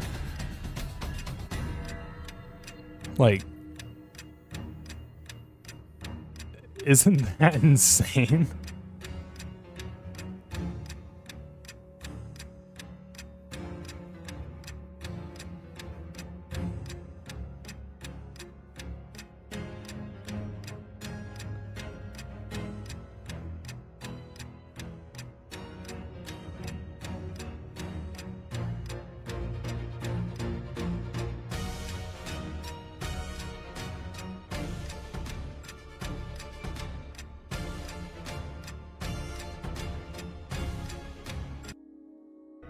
Eventually goes and builds himself a little house.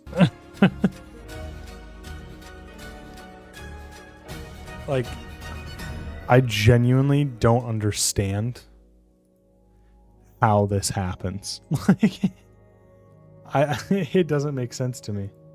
I don't know how people like are that smart. I mean, it's the same thing with how, people made computers in real life. Doesn't make sense to me. I don't know. It's so crazy. I'm sitting here in awe about how somebody could do that in Minecraft, but it's like, no, somebody did that in real life so that I could play Minecraft. Like, I don't know. It blows my mind sometimes when I think about the level of technology that and everything that had to happen to get to the point of technology that we're at. Like, how did that even happen? That's insane.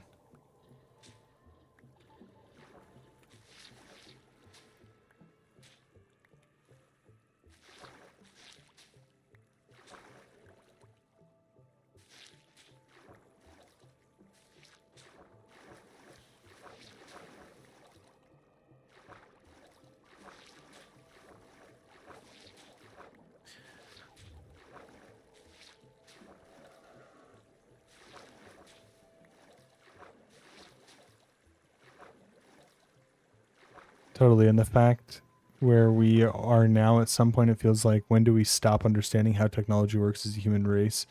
Like, at some point, it feels like we lose that knowledge. Yeah, it's like, I don't know.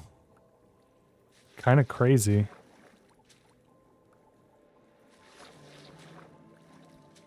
Well, because you think about it, and it's like, no, if everybody in the world, or if, like, zombie apocalypse hits, and a bunch of the population is wiped out, and it's like, no, me and a subset of people are still alive. It's like, no, I would never be able to, the internet would never exist again, because I mean, maybe at some point they would have to refigure it out, and somebody could use old artifacts of machinery and whatnot to figure it out again, but, like, wouldn't be me. I wouldn't have the knowledge to be able to bring it back. I know how to use it, but I know nothing about how it works or how you would even go about developing it. And I feel like that there is not a lot of people that do, you know? It's kind of weird to think that, yeah, everybody uses such advanced technology every day, but I would argue that there's a very, very small amount of people that actually understand how to create this level of technology, you know?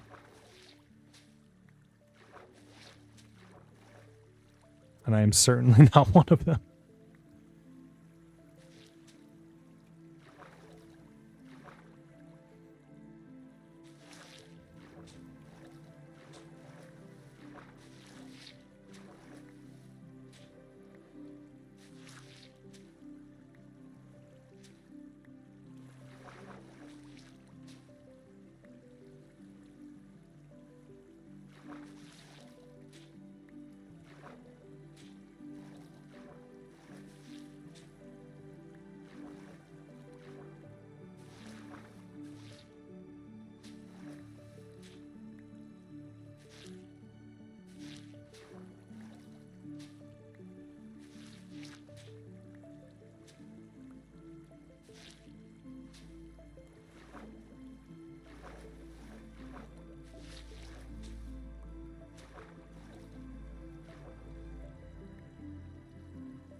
Man, I feel like I am cooking through these sponges. I have to go dry out these sponges so often. Do I have any gunpowder? I've got 3 gunpowder.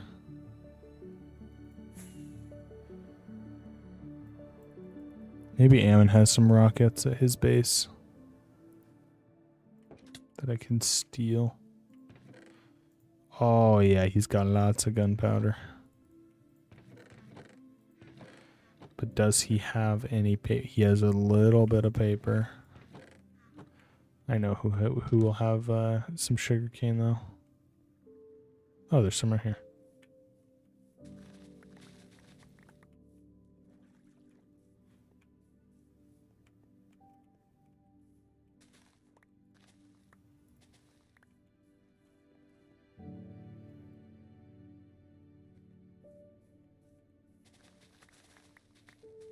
Like my devs know how to write code, but they don't understand how the database itself works. I know how the database itself works, but I don't know how the engine itself is written.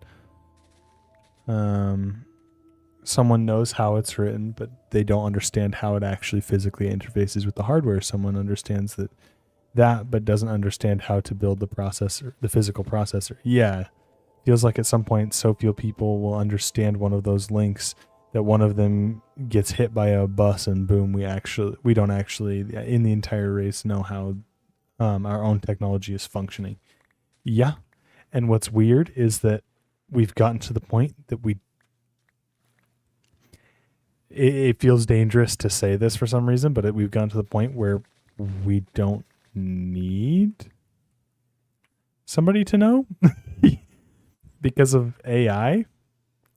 And eventually we'll be able to just say, hey, technology that I've created, how do you work? Hey, this broke. How do I fix that? Or not even how do I fix that? Hey, this is broken. Fix yourself. You know? That feels weird to say, but if we're not careful, we're not going to need human input for a lot of, maybe I won't even know that it's broken. Maybe it'll say, hey, look, I'm about to break. Oh, this is going to break if you put me that way. So I'm just going to go and preemptively set or change this code so that you don't break me. You know? I don't know. It's kind of a weird situation there where, or will it ever, maybe we'll get to the point where it doesn't, where we don't need coders and you just say, hey, I want you to do this. And it goes, okay, cool. Here you go. You know, the number of devs that don't know how to write code. They just know how to ask AI to write code is going to get weird. We are going to start begging AI to make something work if it's broken. I know, that's what I'm saying. I'm like, where's this drown? He's over here.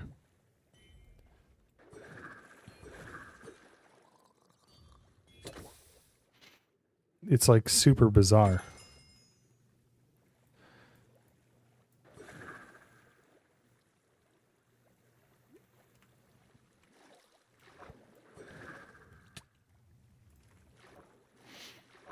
Oh, I went and made, oh wait, I still have sponges. Why did I ever do that? I went to go dry out sponges when I still had some.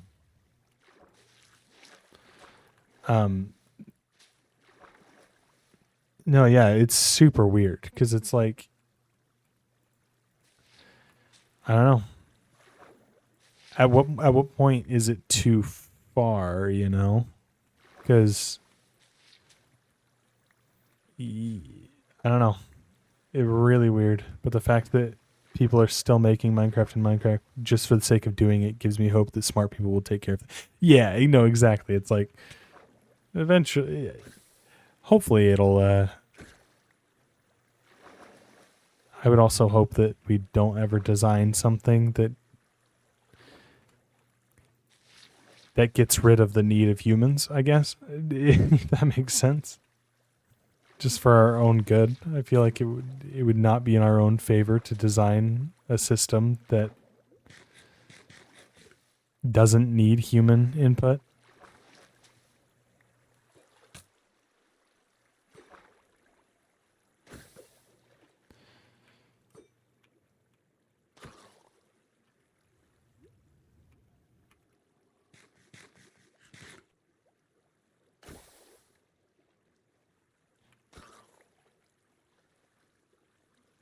Oh, that is a bad thing to throw out. Come back. No, that is also a bad thing. Why can I not aim a mouse? I want to get rid of the rotten flesh.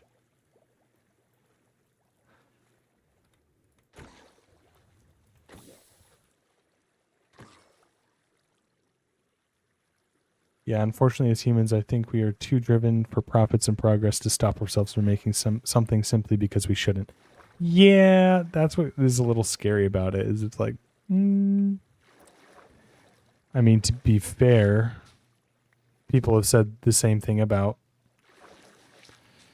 you know, smartphones and social media, and you know, there's the quote. You know, I feel like you see it as a cheesy line in movies a lot of the time, but it's, you know, they talk about, you know, you're too obsessed with if you could that you didn't stop to ask yourself if you should, you know. It's like, yeah, social media is cool, but do we just cook an entire generation? You know?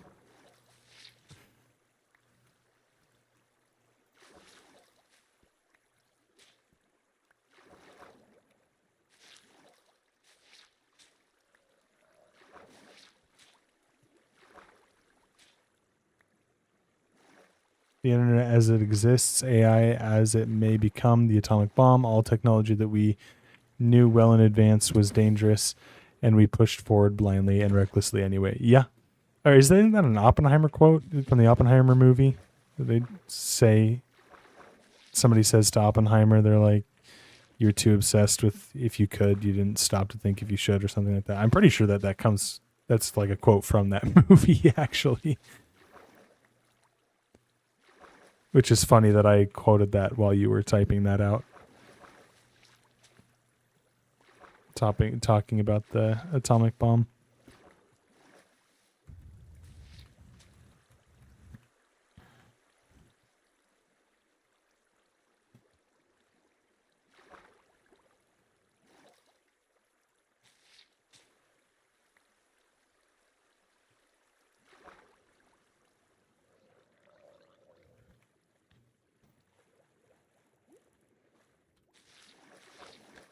And unfortunately, it's one of those things where it's like, well, whether we should or shouldn't have created these things,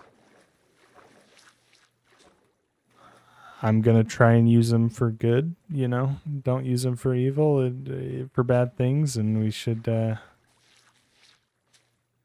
me personally, I should be okay, you know?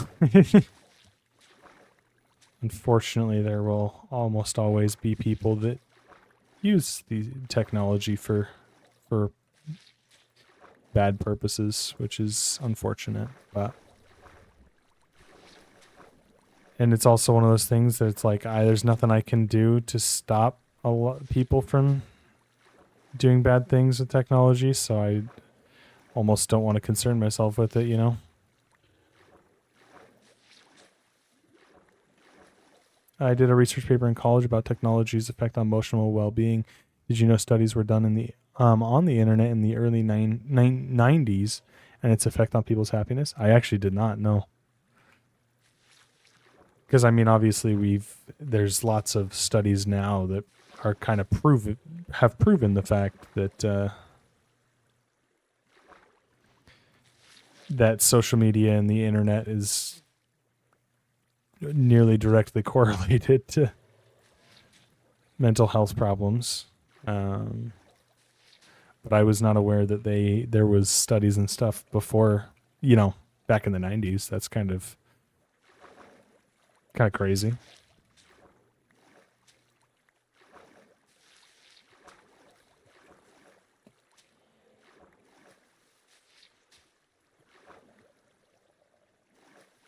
Connecting a family to the internet overwhelmingly resulted in that family reporting lower emotional well-being 6 months to 5 years later. Consistently, they were far less happy than they were before they got connected to the internet. This was before Google and social media. That's crazy. That's not even... yeah, that's insane. Because in the 90s, that wouldn't have even been... like, oh my gosh. Back then, the internet was not nearly... It wasn't what it is today. You know, it was a completely different thing. It was not even nearly as connected or broad of a platform, you know. So it's crazy to think that was having that effect on people back then.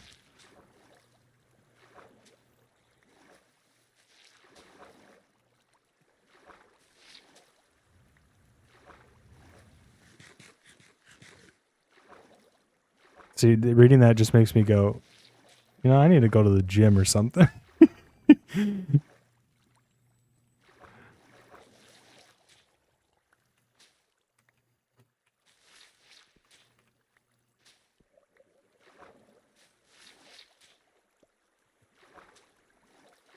Need to go touch grass. Been too much time on Minecraft today.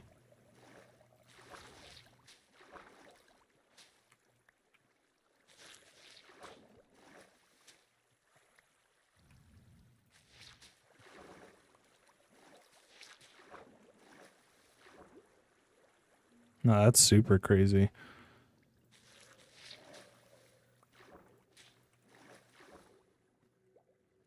Because, I mean, obviously I would have liked to assume that we didn't know that social media was going to be, or, you know, different technology was going to be this bad for people beforehand. But no, yeah, it makes sense that we would have and did know, and it was still created anyways.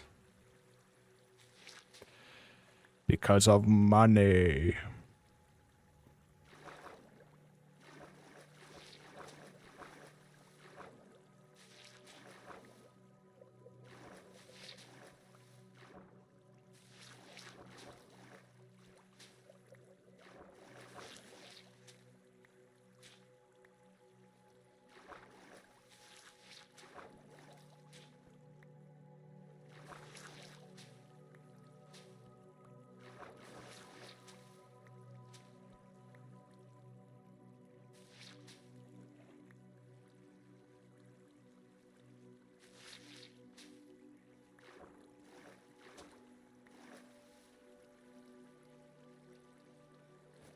Why is Minecraft music so emotional?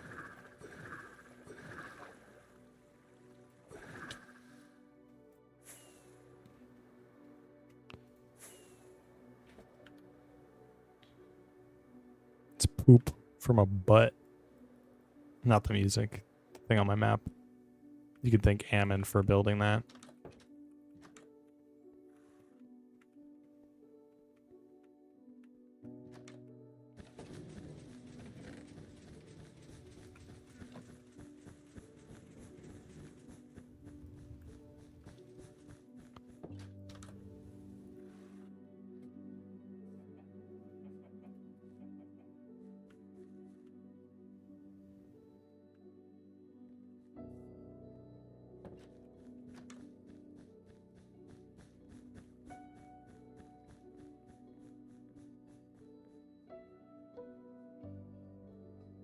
Yep. I mean, most people didn't know about the studies, but certainly a bit daunting to research up on that stuff.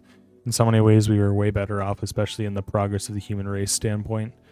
But at what cost is a little scary. Yeah, no, for sure. Oh, no, for sure. And it's like to think about the fact that, you know, me moving across the country from Utah to Florida back before the internet, like,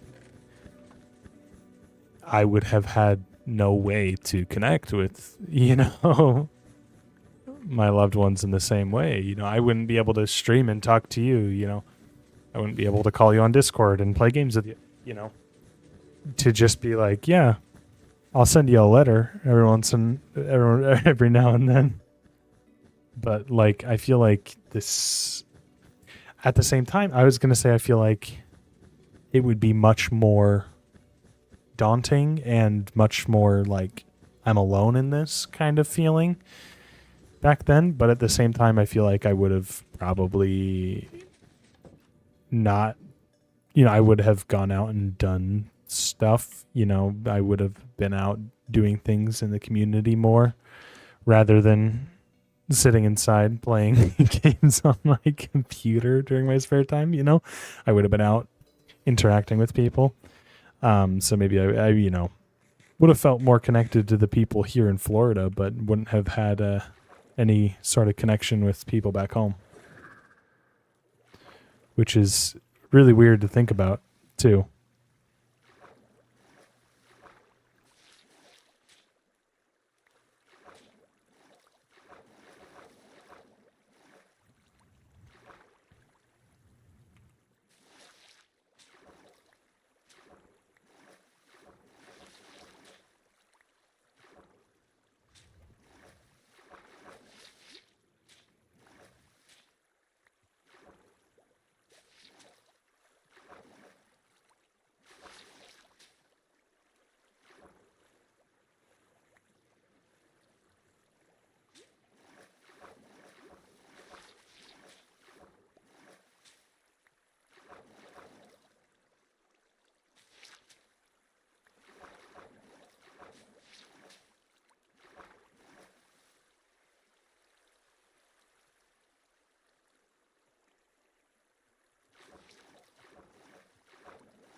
Oh, sorry. Let's see. Totally, it can be used for such good, but the bad might be worse. The slightly harmful is so alluring. The mass shootings and mental health issues are are not baffling to me. It feels like a bit of, well, no duh, we have people that are this broken with what we've done with our technology. Yep. Not that we can't do anything to stop them, just that it kind of makes sense that it's gotten this bad. Oh no, for sure. 100%. And it's a little bizarre to think that it's like, yeah, we kind of, not that we knew exactly that it would get to this extent, obviously, or to know that exactly what was going to happen, but to know that it's like, yeah, we knew it would have negative effects on people, you know, is kind of a scary thing to think about.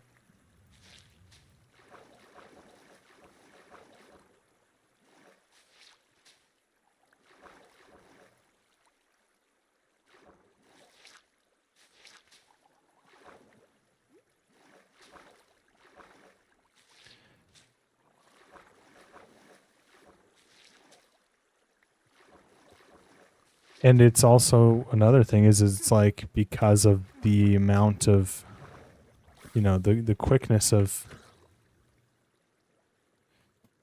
information spreading and stuff on, you know, using the internet. It's like not only have we kind of, you know, not only have made it possible for people to become that broken, but also we've, like, there's such a, because the internet is so fast moving and information travels so quickly, we've also kind of, I almost feel like it's almost, we've desensitized ourselves to stuff like that, where it's like,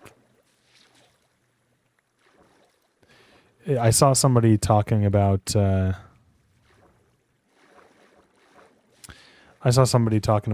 and they were kind of saying that basically, you know, with the whole, not necessarily trend, but, you know, with the whole, you know, Charlie Kirk stuff, and then the shootings on ice facilities this week, and, you know, all this stuff that's been happening, people are like, you know, people are now, as it used to be before, you know, you'd have people that would do, you know, would take their own life and would do these things, but now you have people that, you know, back in the early 2000s would do school shootings and stuff like that, and would write manifestos and stuff to kind of almost get their name out there, but because not necessarily get their name out there. I don't know what the right way to say it is, but to almost put a name, you know, everybody knows their name kind of thing. They were talking about how school shooters used to have that kind of publicity and that kind of, not necessarily fame, but people knew their names before. But because those have become such commonplace nowadays, now it's people doing political shootings is what's happening now, because that's what's getting people fame. That's what's getting people to have their name all over the news, you know? And so it's not that it's necessarily a trend, but it's like when somebody's broken that far and they've decided they're gonna do that, now it's, you know, they're turning to the political stuff rather than school shootings, because that school shootings doesn't make big news anymore because it's so commonplace, you know? Totally. It's sickening. And that there is not going back now. We can't just delete the internet and at this point society would crumble and 90% of people would die from starvation. Oh no, absolutely. Also, look at that. I finished this thing and it's like all the water's like collapsing. It's kind of crazy. Now I need to go get rid of stray source blocks.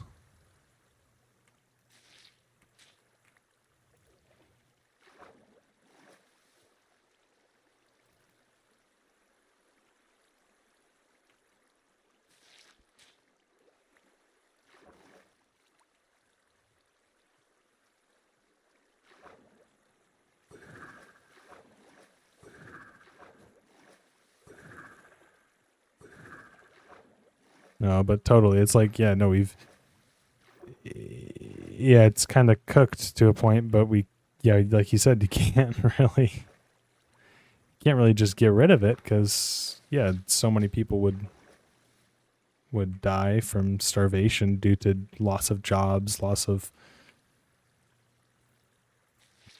because pretty much everything is on the internet in one way or another nowadays.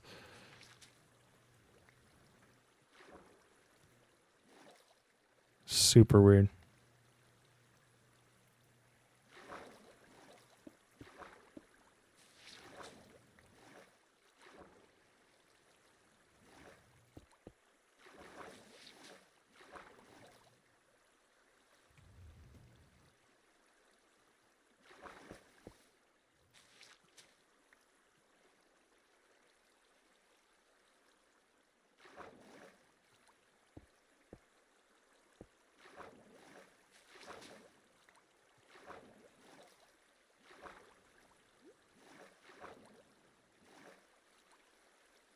Okay, I wonder if it would actually be faster for me to just go get a crap ton of buckets and scoop up these source blocks rather than trying to sponge them out.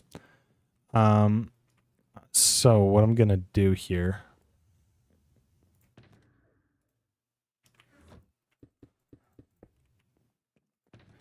So I'm gonna do this.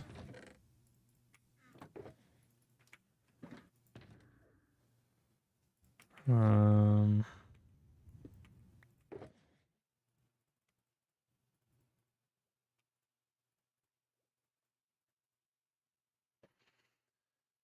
one pickaxe. I'm gonna put those like that. Honestly, only hope at this point is if we teach the new generation growing up with this stuff to cope with it better than we are, teaching them to intentionally disengage instead of drown in mindlessness constantly. No, absolutely. And it's like I said before, where I'm like, man, having this conversation, I'm like, I need to go touch grass because it's like genuinely, it's like, yeah, no, I don't spend a lot of time outside. I wake up in the morning and I get on my computer and I work from home, so I'm, on my computer, and I get off to go hang out with Ruth, but it can develop a kind of inherent resistance to technology like you would resistance to a virus. Yeah, no, absolutely. And kind of teach it to, if we can teach the newer generations to use it sparingly and use it as a tool, use it as a source of entertainment, but not their whole life, be able to find a moderation and a balance to it. I think that would be a very beneficial thing, because I almost feel like, because even, I mean, I have friends and stuff growing up that had limits, they either they couldn't play video games, or they could only play video games for an hour or two a day and then they were done. But I feel like for me, it was very much free game. You can play as much video games as you like. So to the point where, yeah, my whole life I've kind of just, that's what I've done, is play video games. And it's like, right, it's here, don't try to get rid of it, just find balance. Yeah, exactly. And so it's like, just to help find a balance there, because yeah, my whole life I'm, like I said, I wake up, I work from my computer, then I hang out with Ruth and whatnot, but I just kind of, once I'm done with work and done hanging out with Ruth, I just play games. And so it's like, yeah, I need to go outside. I need to go to the gym or something. But to help them teach a balance in the same way that it's like, obviously there is, not to say that it helps so much to find somewhere to find a community. No, absolutely. I'm just thinking in terms of a I don't know why I got all these shulker boxes, by the way. I think I'm going to do this.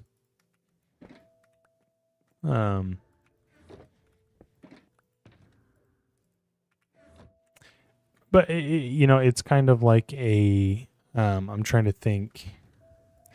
I mean, even something like fast food. It's like, yeah, if you'd probably be better off if you just never ate fast food. Unfortunately, it feels harder than ever to find somewhere like that in real life. No, absolutely. But like for fast food, for example, obviously, if you ate no fast food, you'd be healthier than if you ate some fast food. But fast food is yummy. It's fun to go out to eat as an event for a date, or it's easier if you're on a road trip, that kind of thing. If you eat fast food every single day, it's really unhealthy. It's going to bring down your quality of life. If you can eat it sparingly and eat it once a week or whatever, then you're not going to get unhealthy from it, but you also get that enjoyment from it too.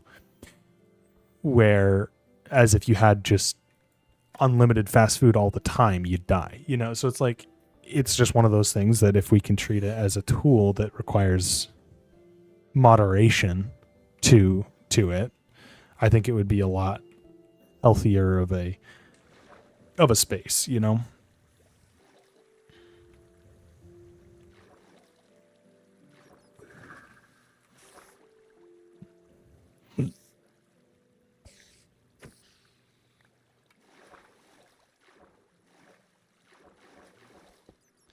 Like, as it goes back, moderation in all things.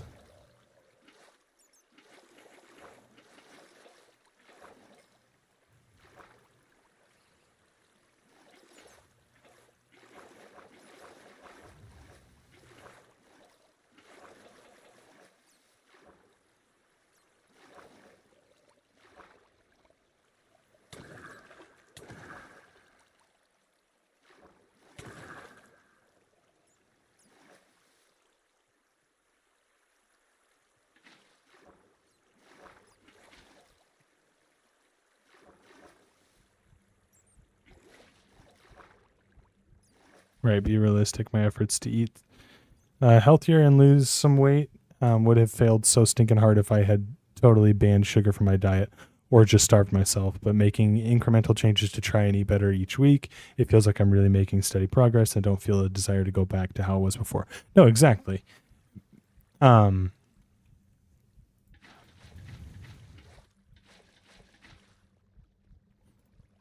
100%.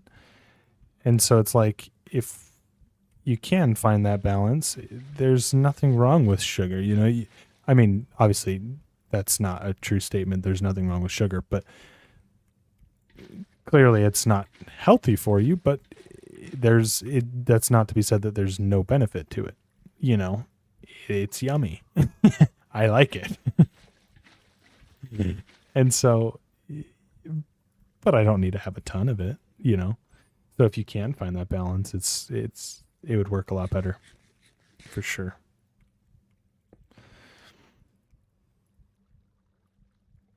Let's see, 27, 28, 29, 30, 31, 32, 33. So that's 32, 33.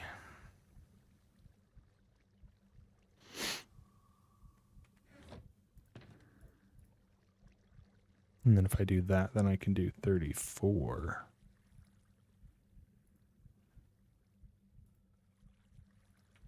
And I can do that and that. Cool.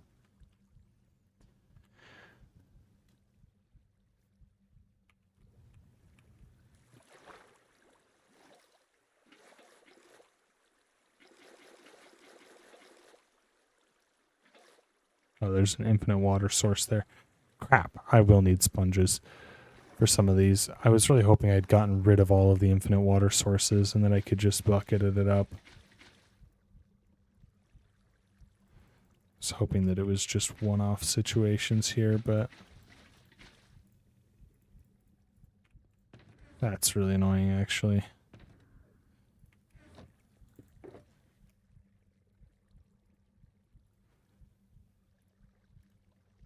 Okay, we'll just get that. Then we're going to need that. So now we'll have 27, 27, 28, 29, 30, 31. So we need to get rid of that.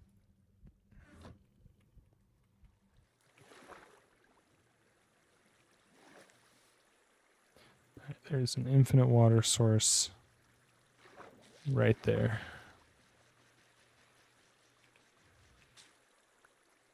I should get the hoe too. That would make this a lot easier. Just for picking up the sponges after the fact. So put one of these buckets back. Get the hoe.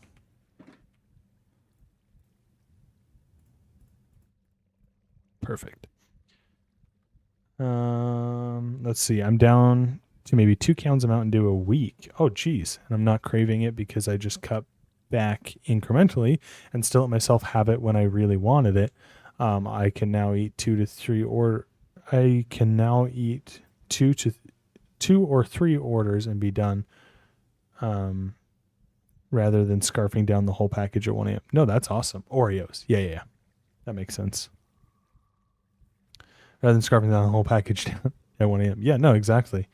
I'm down 11 pounds from my peak now. That's crazy. No, I need to do that too, because that's honestly, that's been the hardest thing is getting the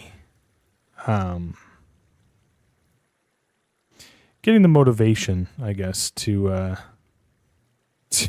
eat healthy. Because it's like I know I need to eat healthy, but it's definitely hard to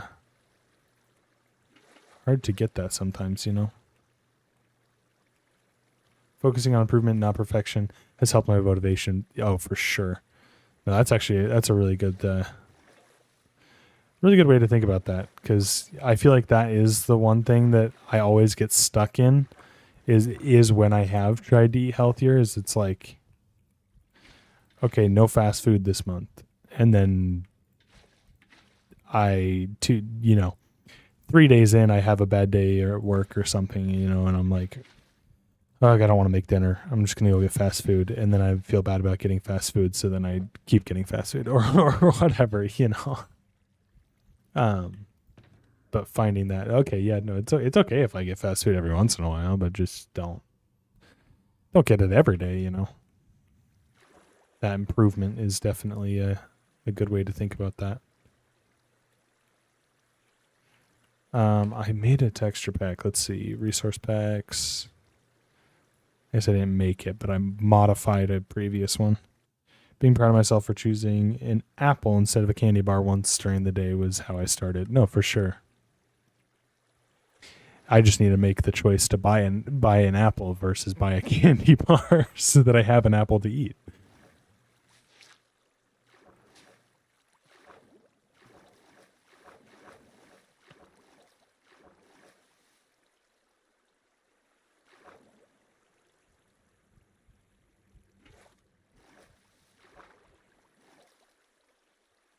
As I had small wins, it got easier to make bigger wins. That's cool.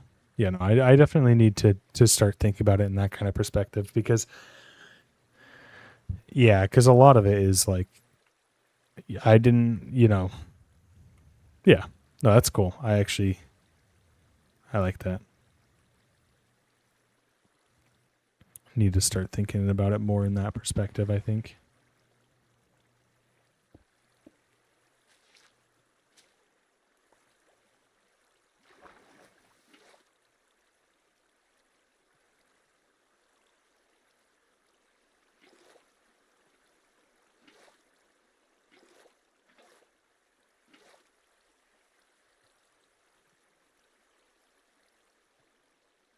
That's so cool to just see that move down like that as I'm getting rid of these source blocks. Ow. Stupid dude with a trident.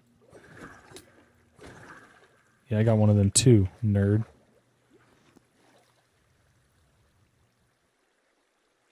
I need to start at the highest point here.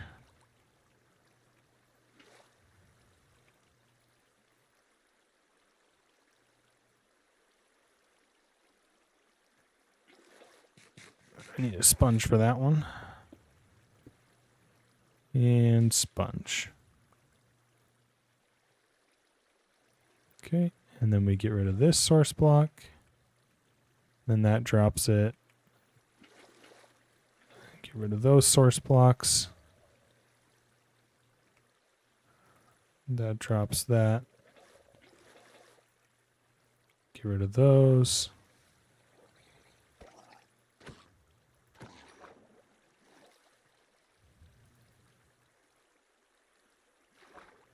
And we move up to the highest point. Ah! That's okay.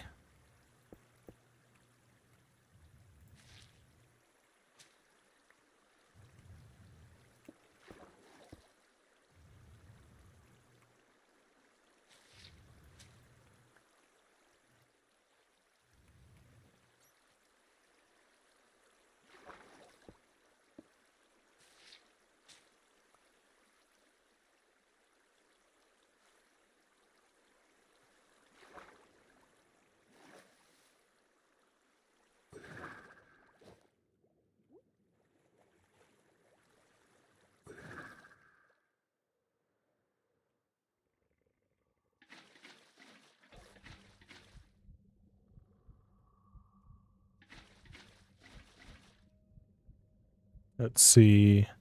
My first step was really making sure I had apples and bananas on hand and just eating those first if I had a craving for something less healthy. I could eat the thing I wanted if I had a fruit first. A good portion of the time I'd finish the apple and not really want the tree anymore, or still want it but be satisfied with a dramatically smaller portion. No, that's good. That's a good. That's actually a really good way to go about it. Because I think the other problem that I have is I need to portion stuff. Because a good example, actually, is this glass of water that I have on my desk. If I have a giant water bottle, which obviously I probably should have a giant water bottle because this kind of would flip the opposite direction in a good way. But if I pour myself a glass of water and all I have is that glass of water on my desk, it takes me an hour to get through, or even longer to get through. This has taken me all stream. I've been streaming for 2.5 hours and I haven't finished this glass of water. I sip on it every once in a while, but because I have a small portion of it, I don't feel like I need to finish it. But if I have a giant water bottle, I'm going to sit there and I'm going to keep drinking on it and I'm going to drink the entire thing. So I need to have a big water bottle. Same philosophy. If I have an entire pack of Oreos sitting on my desk, I'm going to keep eating them while I'm playing games.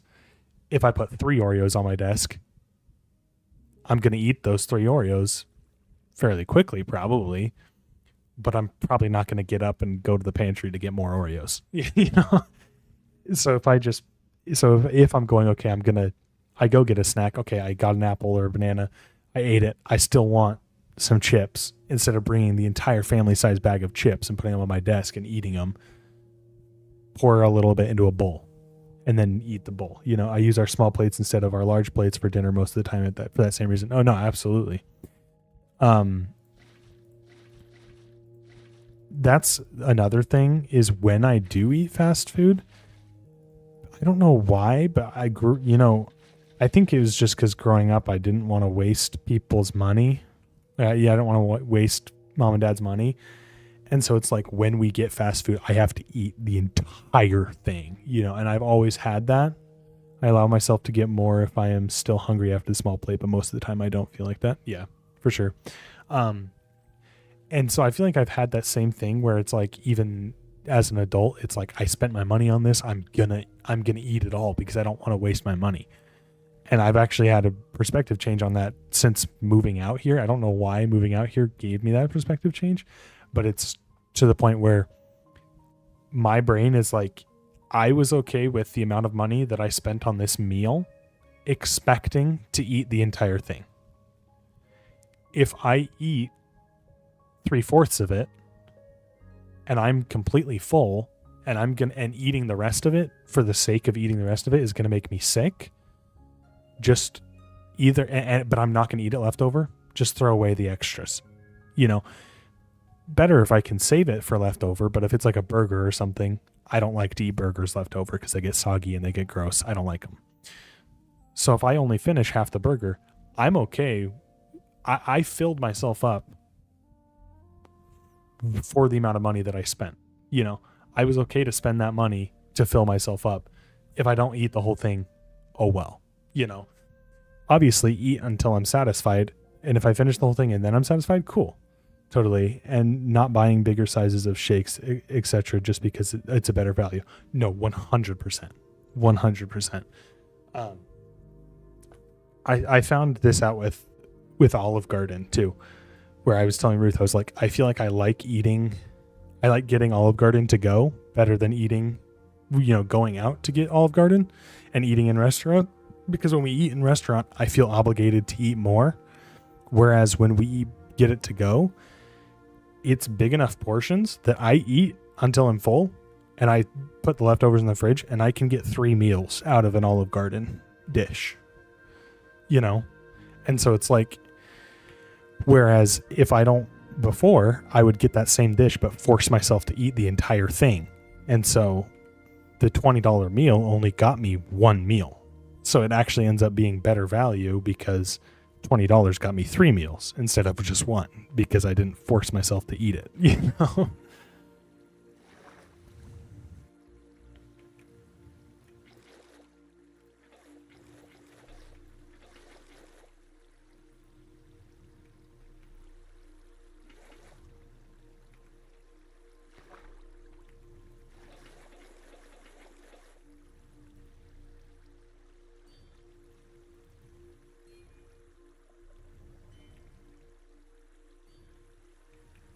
Oh, come on. Why can't I reach that?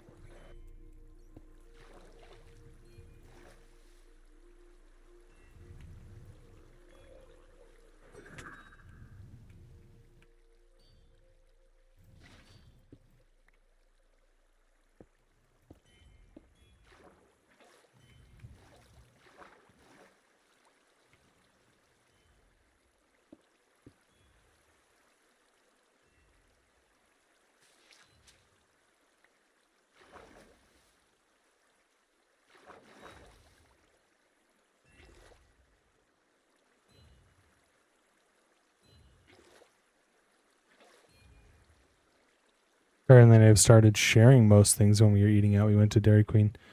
Sorry, give me just a second.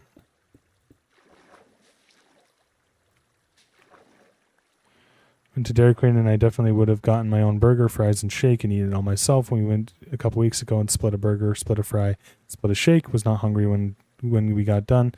I just wasn't overstuffed. I feel better. My weight thanked me, and it cost half as much.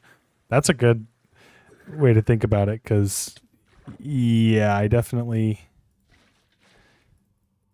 definitely one of those people that's like,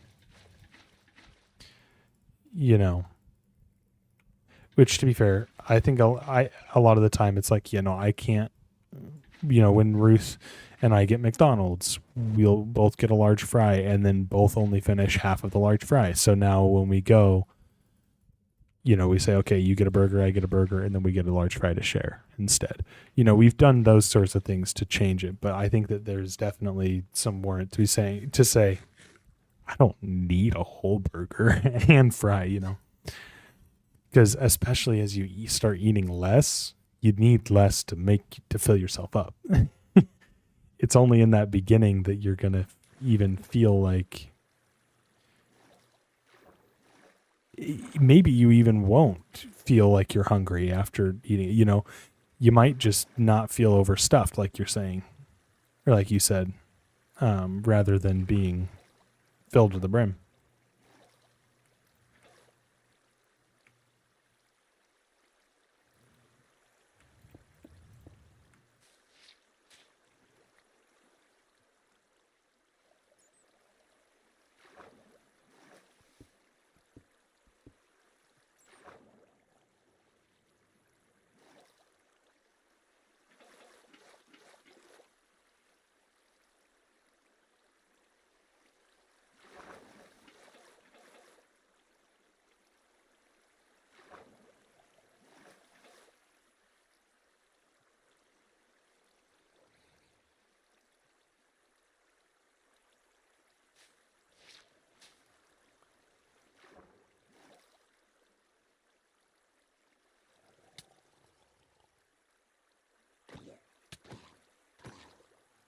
Yep, and it's more important to allow yourself to get more if you are still hungry. There have been times I've done that and still had a little hungry. So when we went home and had a slice of toast to top myself off. No, 100%.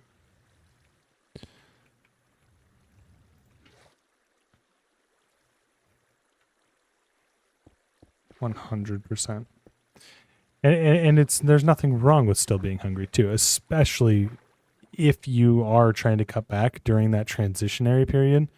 There's nothing wrong with being like, oh, I'm still hungry. I'm still going to eat because you're used to eating more, and it's not a bad thing to, you don't want to make yourself miserable just for the sake of, I told myself I was going to not eat that, kind of thing. There is there's a certain amount of uncomfortableness that's going to come with it that's healthy. But you also don't want to be starving yourself because if you're, and just trying to replace that with better foods goes a long way. Oh, for sure. And just like, if I'm used to 3,000 calories, I don't know, that's not actually how much I eat, but if you're used to 3,000 calories a day, cutting to 1,000 calories a day is going to be miserable. But you can cut down to 250 for the first week and a half, 2 weeks, and then cut down to 2,000 the next week. Or, just slowly cutting it down in increments can go a long way as well.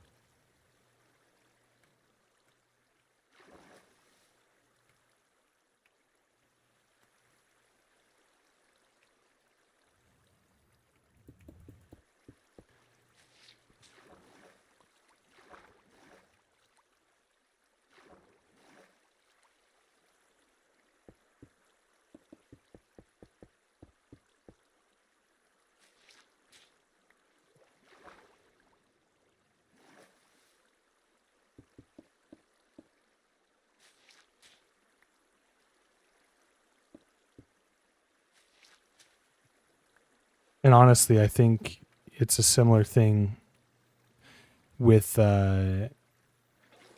going to the gym and getting exercise, where if I tell myself I have to go to the gym every single day and then I miss a day, I'm going to be like, crap, I missed a day.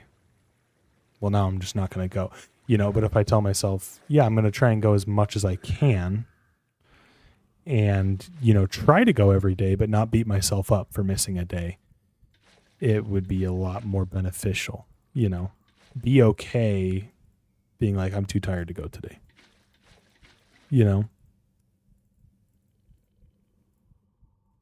What is happening to my game?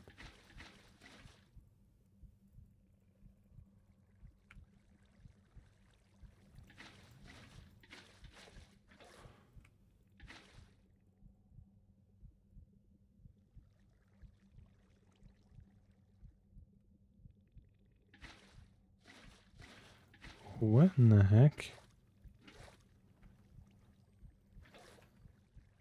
What is happening? It's like placing it while I'm in my inventory. What the crap? Somebody like messing with my...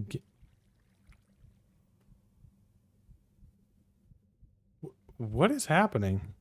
For my body/diet, cutting back on adding sugars had been the focus. Less Mountain Dew, less candy, more fruits and fiber and protein.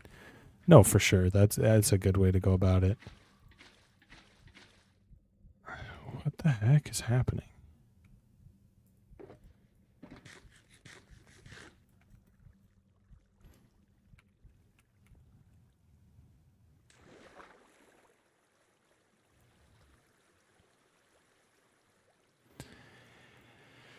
And I think the initial initiative that needs to happen with me is I need to buy more fruits and vegetables. Well, like we buy fruits and vegetables, but a lot of the time we buy enough to make dinners with them or to have some fruit with our meals rather than I need to buy fruits and vegetables that specifically these are snacks. these are for snacking. So that when I'm feeling snacky, I can use those rather than, going into the fridge and feeling bad for for eating the vegetables that are supposed to be for dinner or whatever.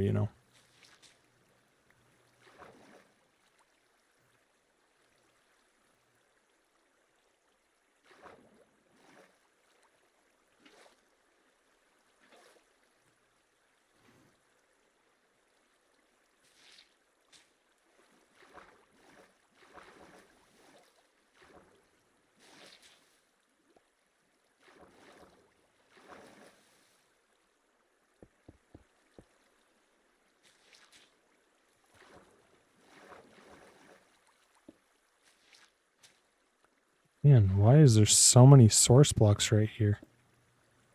This is absurd.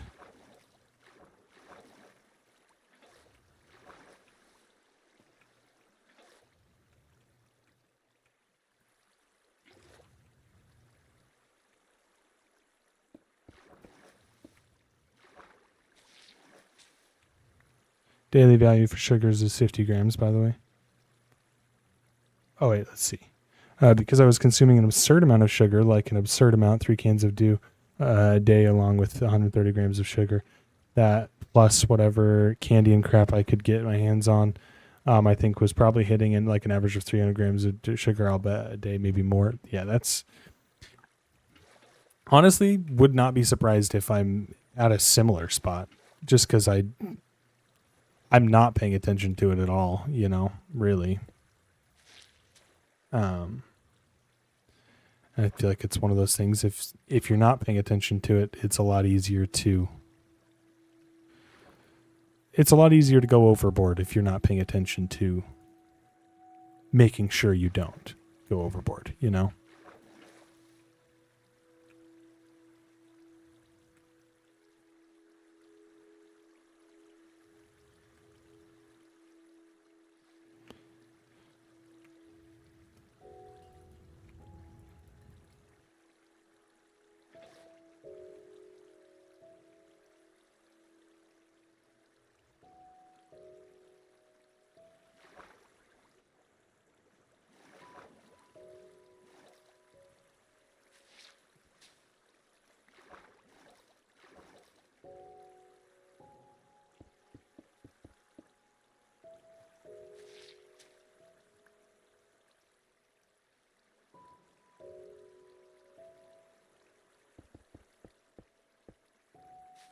Just trying to get these water source blocks out of here. Dealing with this stone floating around is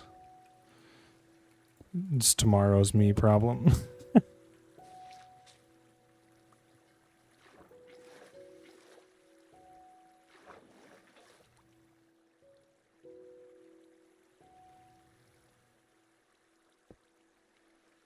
Oh, I'm out of stone.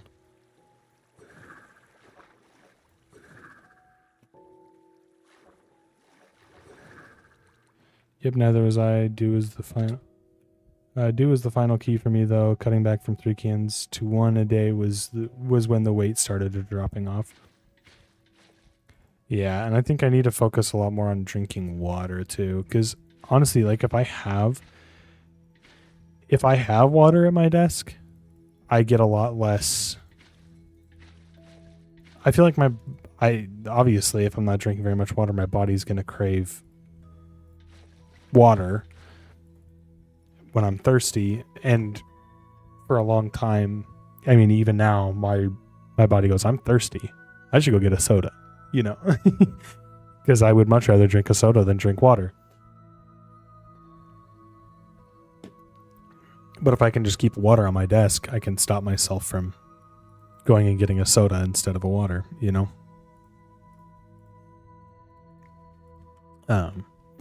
and I think the same thing with the vegetables, or the fruits and stuff for snacking, is if I can make those things available to me, and just make a conscious effort to reach for those rather than the unhealthy stuff, it'll get easier to not want the healthy stuff, or not want the unhealthy stuff,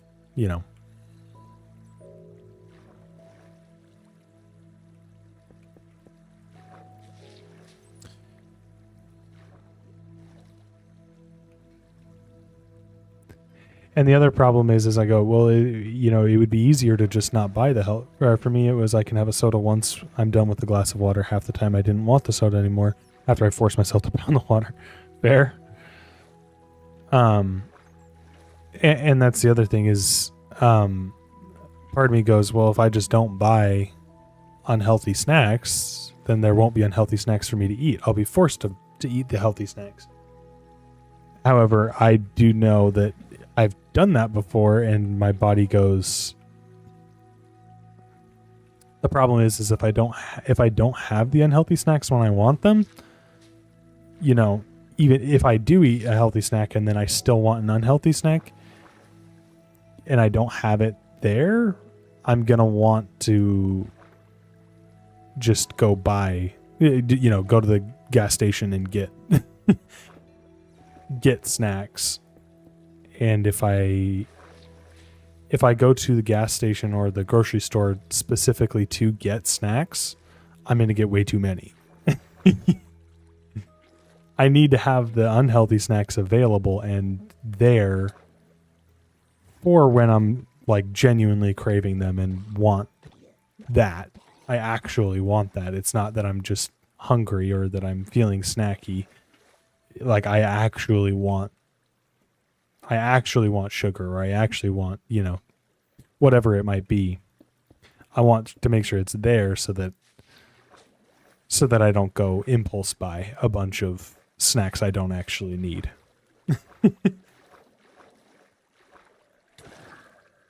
It just is about learning that self-control of picking something healthy over something unhealthy.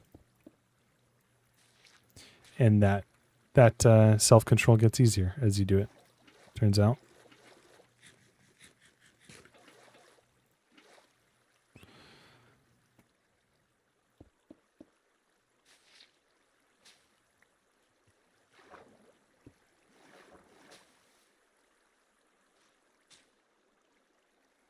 Oh, I'm placing down wet sponges. That's why I'm like, why is this not working? Our pantry has like 8 partially eaten bags of chips right now that have been there for a few weeks now. That's good. Honestly.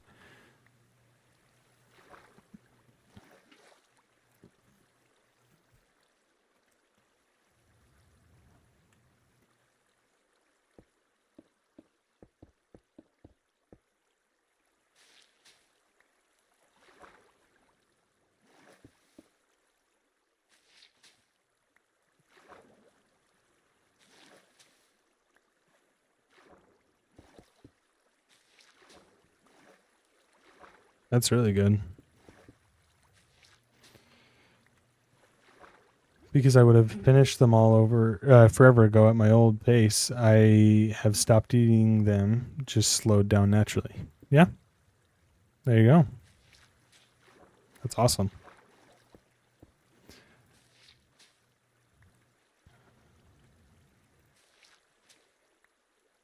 See, and that's the problem is that I don't have any chips in my pantry. And so whenever I'm craving chips, and that's a regular occurrence, we don't usually have chips, but there will be times, probably once every, month or so, where I'm like, man, I really want chips right now. And so then I go, okay, well, let's go get some chips because I really want them. We go to the store to get them, and we buy 5 bags of them, and then I eat, and then I eat all 5 bags in a week, where it's like, if I kept a bag in there and ate it sparingly, when I'm craving chips, have a few and be done. And the chips will last a lot longer. I just don't want them as much anymore. I have them when I want them. I just don't want them, or not very often. Yeah, and when you do want them, don't eat a ton of them,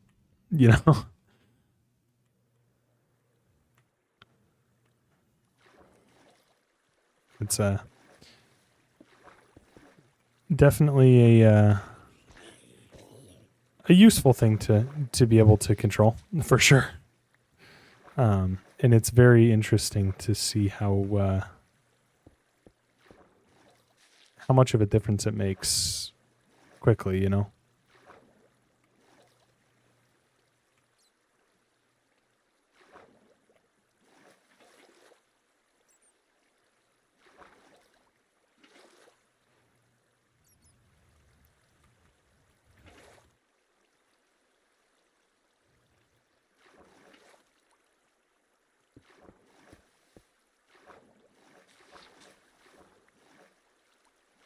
Late night snacking is the place just had to brute force it a bit. I still really crave junk a lot once it's like 11 p.m. Yeah. Honestly, that's my biggest thing is I do get very snacky at night. And it's unfortunate because I know that when you eat particularly junk food, but when when you eat late at night is when it adds on the pounds.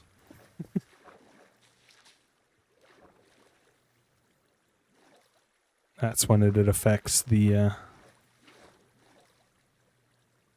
it affects things the most, unfortunately.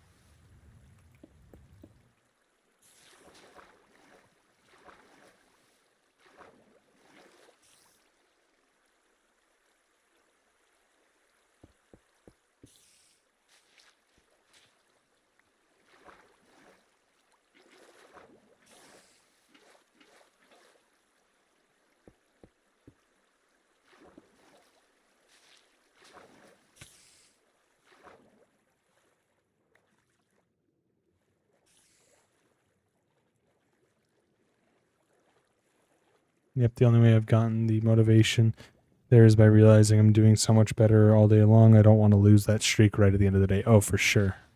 That's a really good way to think about it.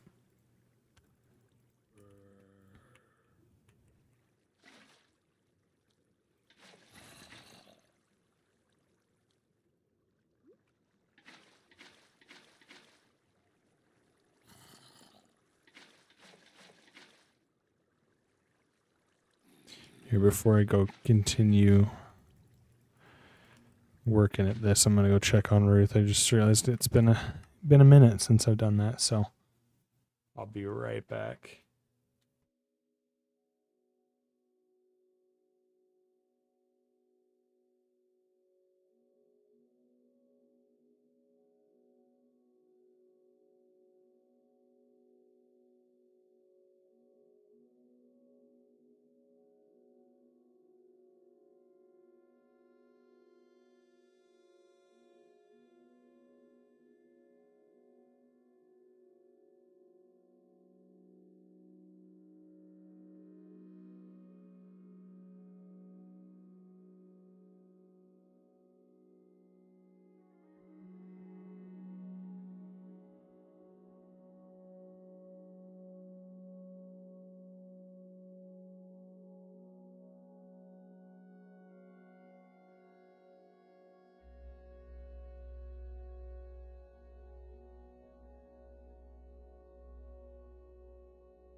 All right.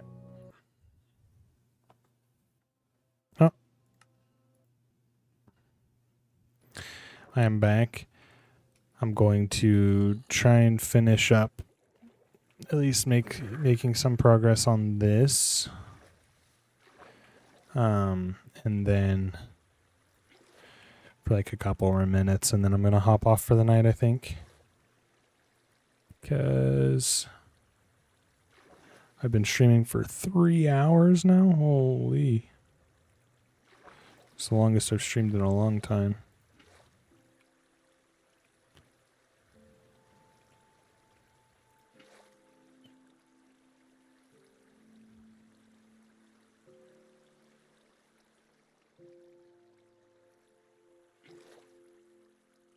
Oh goodness, are these actually all source blocks, or are they just staying up because of other stuff? That's going to be really annoying to deal with if those are all actually source blocks.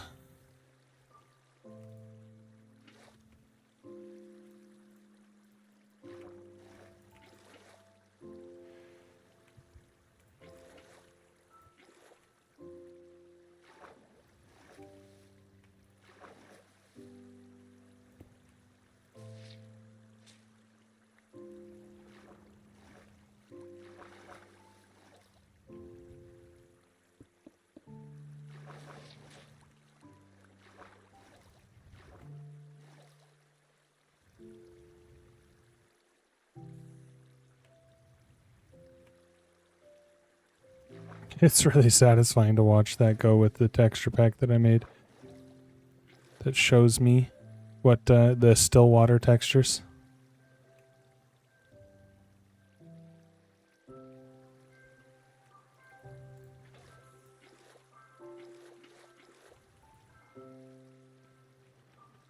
I don't know why there's just like weird pockets of source blocks. It doesn't make any sense to me.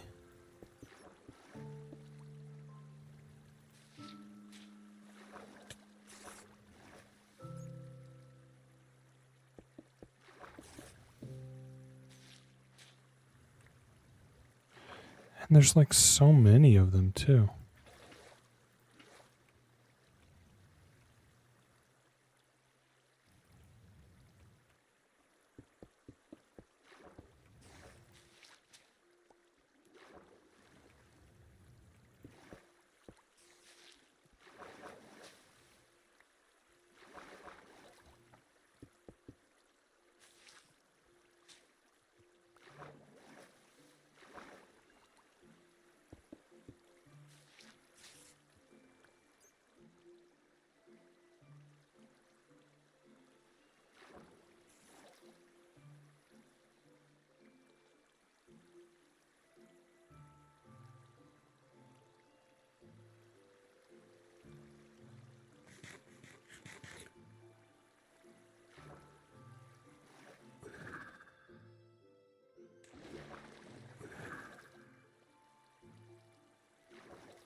I actually do want that on.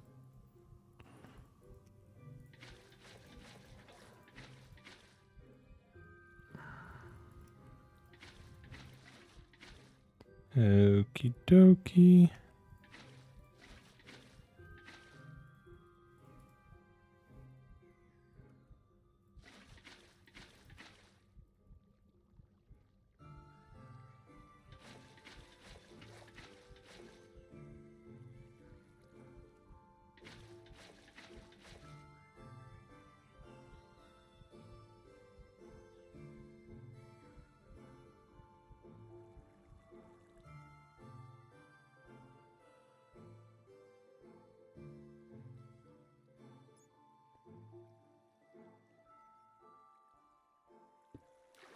No.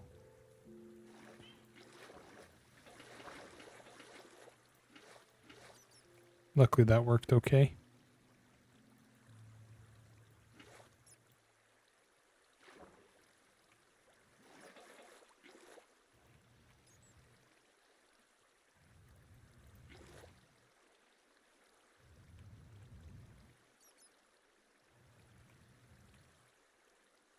I think we got rid of that source pocket there.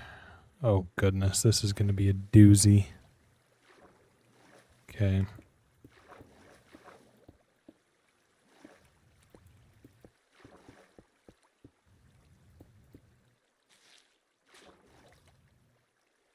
I think once we deal with this pocket here, I'm going to end stream.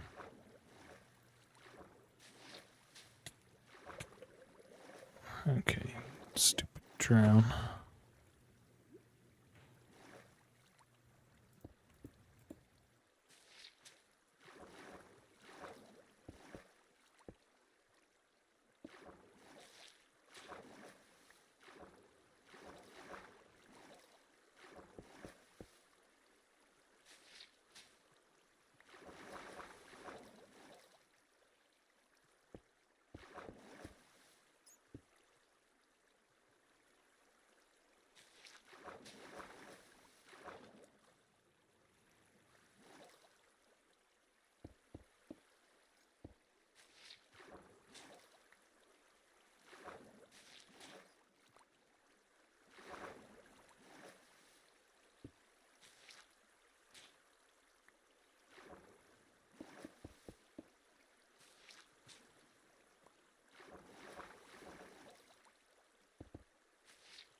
Grab that one.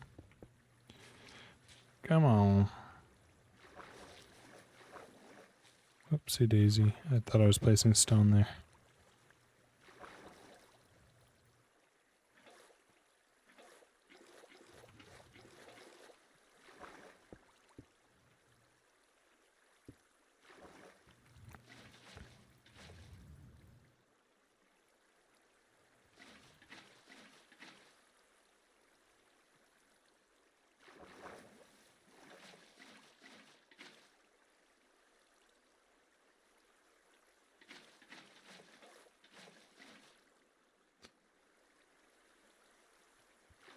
All these water buckets back. Do.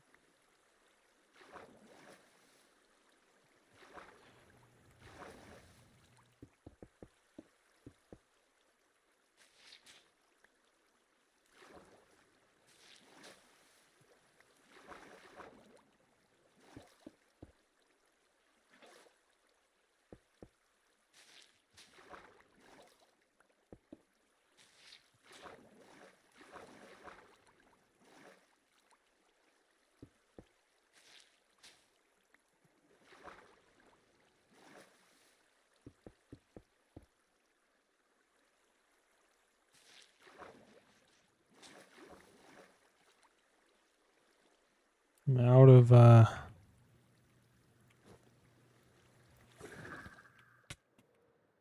was a good launch. Jeez Louise. Ran out of stone blocks.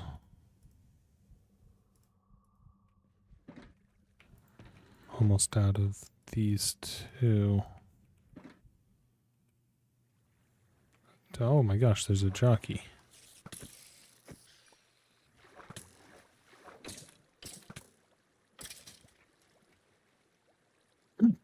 Oh, I got the hiccups.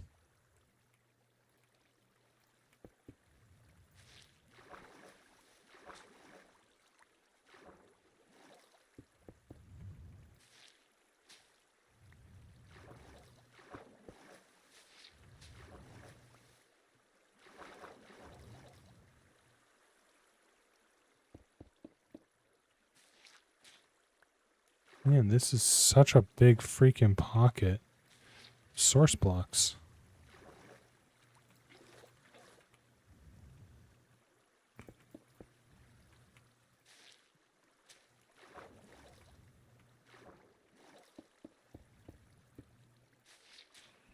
Just keeps going, bro. Holy crap.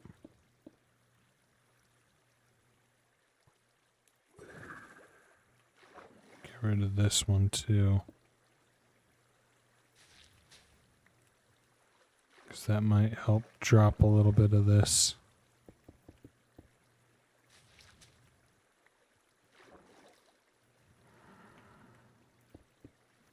I just want to make sure I'm dealing with the tallest one, because the tallest one is what's going to cause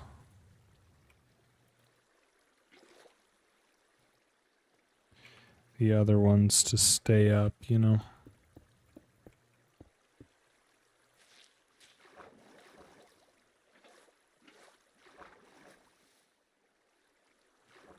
Okay, so now this is no longer the tallest one. Now we've got this one. Pull this out. Boop.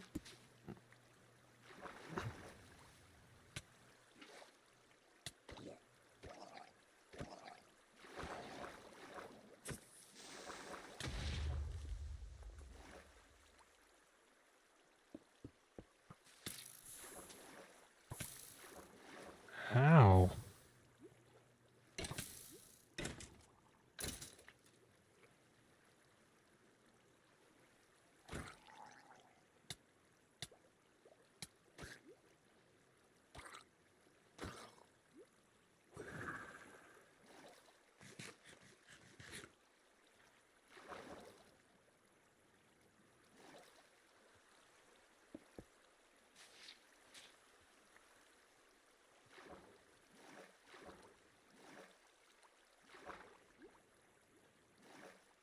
Okay, now this is the tallest one.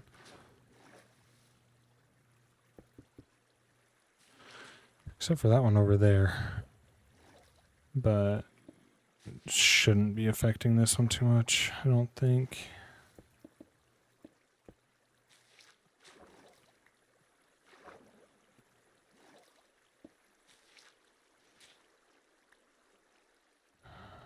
Yay, this just keeps going, doesn't it?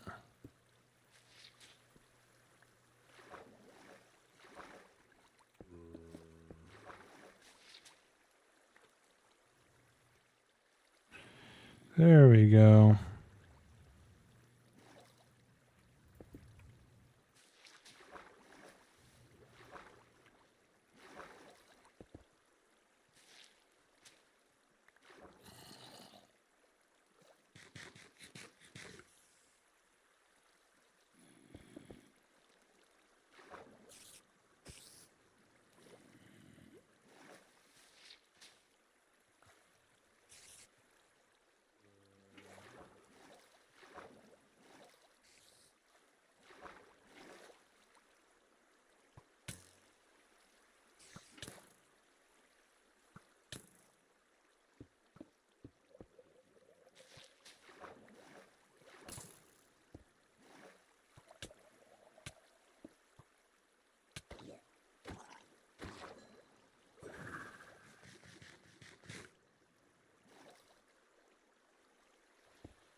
Fear moves me.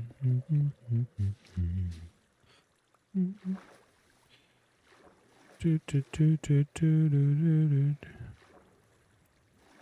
do, do, do.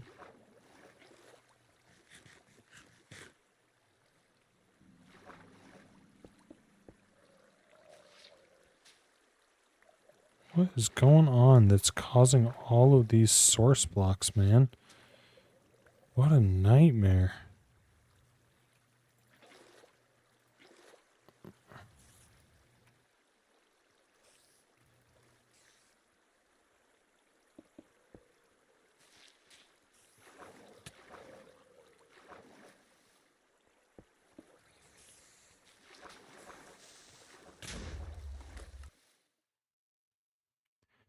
I forgot that I didn't have my elytra on, dude. That sucks.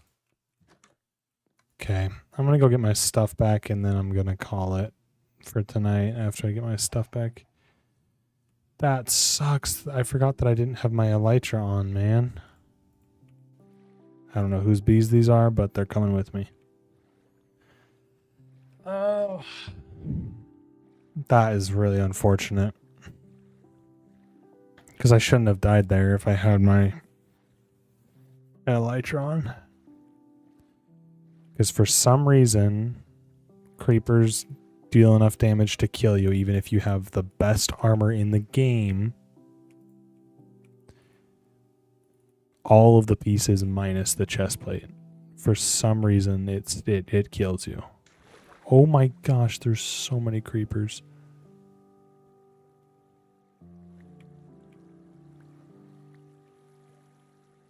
Oh my gosh. And make sure none of these creepers blow up, because that is going to be, they're going to blow up my items. My items are going to be cooked if any of these creepers blow up. And the problem is I knew that a bunch of mobs were going to spawn there too. Oh.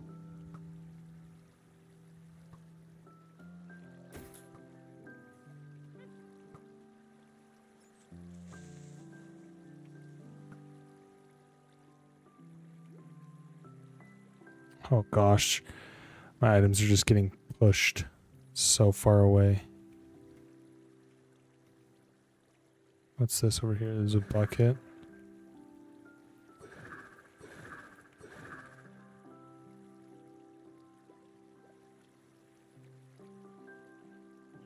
It's my helmet. That's good. Where's my sword?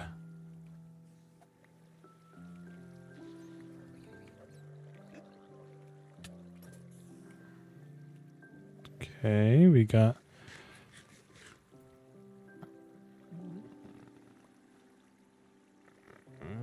Goodness.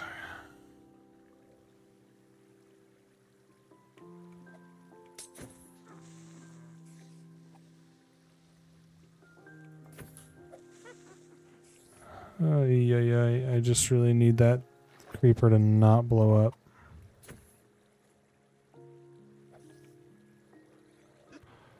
Where are the rest of my items, man?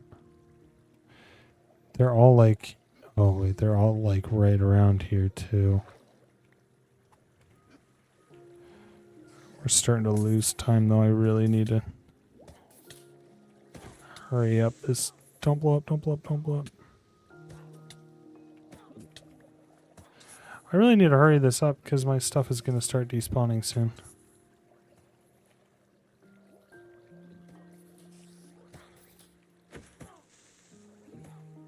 Okay, what are these items over here?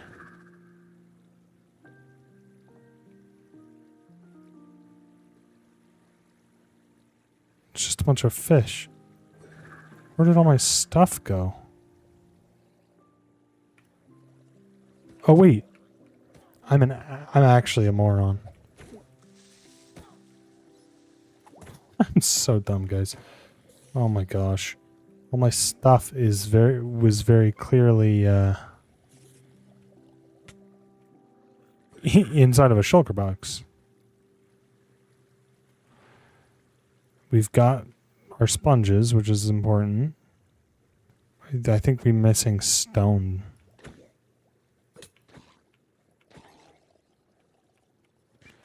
But aside from our stone, I think we got everything, because everything else was inside of shulker boxes up at the conduit.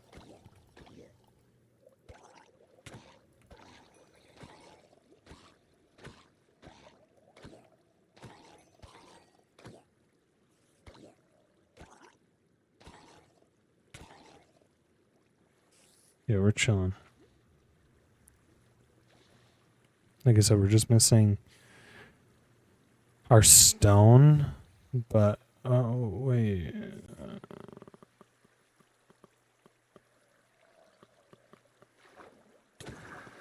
Ow. We're also missing our elytra. Where's our elytra? Wait, what?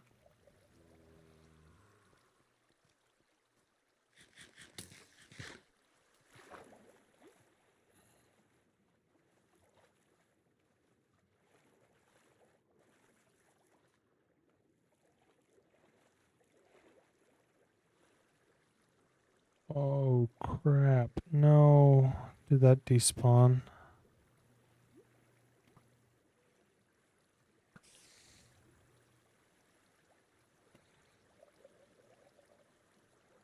It may have despawned.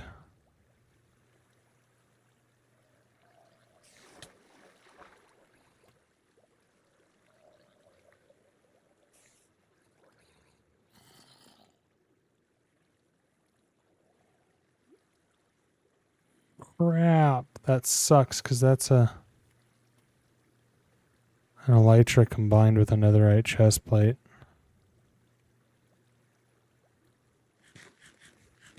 So that's actually a big loss there.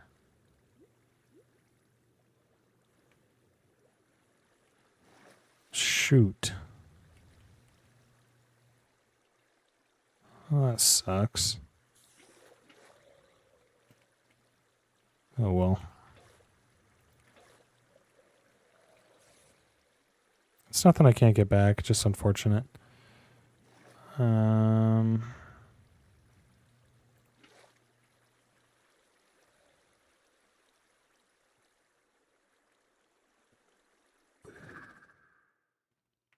Okay, if I can even get out of here.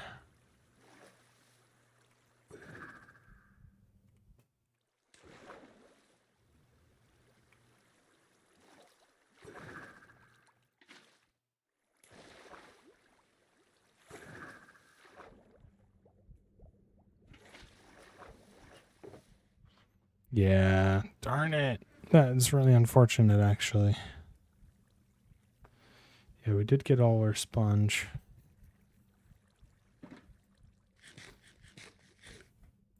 What you doing? 10 minutes, you said? Okay, it's because I freaking died and lost all my stuff and had to go get all my stuff back. I apologize. It would have been 10 minutes. Now I just need to place down these two. Ow! You place down these these last two sponges to finish this off. Okay, this is getting ridiculous. I gotta kill these guys.